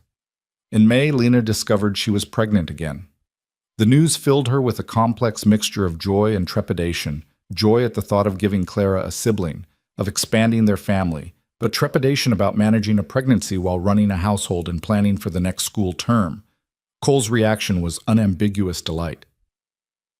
"Another baby," he kept saying, his hand resting protectively on her still flat stomach. "We're having another baby." Then his eyes would cloud with worry. "Are you all right? Do you need to rest more? Should you stop teaching?" "I'm pregnant, not fragile," Lena assured him. "Women have been having babies and working at the same time since the beginning of civilization. I'll be fine." And she was. The pregnancy progressed smoothly through the summer months. Clara, now a year old and toddling everywhere with determined enthusiasm, seemed to understand that something important was happening. She would pat Lena's growing belly and babble in her own language, and Cole swore she was saying baby, even though Lena suspected it was just random syllables. In September, as Lena prepared to start her second year of teaching, she received a letter from Margaret Sullivan. The Territorial Education Board had been so impressed with the success of the Double T school that they wanted to establish 3 more rural schools in the region, and they wanted Lena to help train the teachers. "They're offering me a position as a district supervisor," Lena told Cole that evening, the letter trembling in her hands. "Overseeing multiple schools, training new teachers, developing curriculum. It would mean traveling occasionally, more responsibility, better pay." "What do you want to do?" Cole asked, and Lena loved him even more for making that the first question instead of worrying about how it would affect him. "I want to accept," she admitted, "but I'm having a baby in 3 months. The timing is terrible." "The timing is fine," Cole countered. "Accept the position. Train teachers this fall before the baby comes. Take the winter off for recovery and bonding. Resume in the spring when you're ready. They're not asking you to choose between being a mother and being an educator, Lena. They're acknowledging that you can be both." So she accepted and spent the autumn months traveling to neighboring communities with Margaret Sullivan, meeting with potential teachers and sharing what she'd learned about frontier education. It was exhilarating work, expanding her world beyond the ranch and the schoolhouse, connecting her with other women who shared her passion for teaching. In December, during a snowstorm that trapped everyone at the ranch for 3 days, Lena went into labor. Mrs. Morrison, who'd attended dozens of births in her role as the valley's unofficial midwife, arrived just in time to help deliver a healthy baby boy with his father's dark hair and his mother's determined chin. Cole held his son with shaking hands and tears streaming down his face, looking at Lena with such profound love and gratitude that she felt her own tears start. "What should we name him?" he asked. Lena had been thinking about this for months. James, she said softly, after your father, but with the hope that this James will be the man your father could have been. A second chance at the name. Cole's breath caught. Are you sure? After everything, I'm sure. Your father made terrible choices, but that doesn't mean the name is cursed. Let's reclaim it. Let's make it mean something good. So James Thatcher joined the family, and Clara became a big sister with all the solemnity a 15-month-old could muster. She would sit beside the cradle for hours, patting her brother's hand and singing him nonsense songs, already fiercely protective of the small person who'd invaded her world. The years that followed were full and rich and sometimes chaotic. Lena balanced teaching, supervising other teachers, raising 2 young children, and managing a household with a grace that amazed everyone who knew her. Cole expanded the ranch, buying adjacent land from a retiring neighbor, and increasing their herd until the Double T was one of the most successful operations in the territory. Tom eventually retired from full-time ranch work, but refused to leave the Double T, claiming the cabin had grown on him, and anyway, someone needed to teach James and Clara about horses. Jack married a widow from town and brought her to live in a small house Cole built on the eastern section of the ranch. Sam trained Billy to take over as foreman when his own age made the long days too difficult, and Billy rose to the challenge with a competence that made everyone proud. The schoolhouse that had started with 14 students grew to accommodate 30, then 40, then so many that they had to build an addition. Lena trained 12 teachers in her first 5 years as district supervisor, helping establish schools across the territory and fundamentally changing the educational landscape of rural Montana. In the spring of 1878, 5 years after Lena had stood on an auction block in Bitterroot Falls, she stood in the same town square for a very different reason. The territorial governor was visiting to dedicate a new school building, and Lena had been asked to speak about the importance of education on the frontier. She stood at the podium with Cole beside her, James asleep in his father's arms, and Clara holding tight to her mother's hand, and looked out at the assembled crowd. She saw faces she recognized, Mrs. Henley from the general store, Tom and Jack and their families, students she'd taught, and teachers she'd trained, neighbors who'd become friends. And she saw the auction block in the corner of the square, now used for selling farm equipment and livestock, but still carrying echoes of the day her life had changed. 5 years ago, Lena began, her voice carrying clearly across the square, I stood in this town with nothing but my daughter and my desperation. I had been reduced to property, stripped of dignity and choice and hope. I thought my life was over. I thought the best I could hope for was survival. She paused, feeling Cole's hand settle warm and reassuring on her shoulder. But a man made a choice that day. He chose to see me as a person rather than property. He chose to offer freedom rather than ownership. He chose to give me back my dignity and my future. That choice changed everything, not just for me, but for everyone in this valley. Lena gestured to the new school building, impressive with its glass windows and proper desks and shelves, already filling with books. Because of one man's choice to do right by a stranger, I was able to rediscover my calling as a teacher. Because I could teach, dozens of children in this valley learned to read and write and dream bigger than their circumstances. Because those children learned, they've gone on to build better lives, to raise their own children with education and opportunity to transform this territory one lesson at a time. She looked at Cole, at their children, at the life they'd built together. One choice, one moment of courage and compassion. That's all it takes to change the world, or at least change the world for one person, which is sometimes the same thing. So I stand here today not just to dedicate this building, but to remind us all that we have choices. We can choose to see people as property or as persons. We can choose to perpetuate suffering or to alleviate it. We can choose to build walls or to build bridges. Her voice strengthened, filled with the passion that made her such an effective teacher. I choose bridges. I choose education. I choose to believe that every child in this territory deserves the chance to learn and grow and become whoever they're meant to be, regardless of their circumstances. And I'm grateful, so deeply grateful, to live in a community that shares that belief and supports that work. The applause that followed was thunderous. The governor shook her hand and praised her efforts. Parents thanked her for teaching their children, and Cole pulled her close and whispered, I'm so proud of you, so impossibly proud."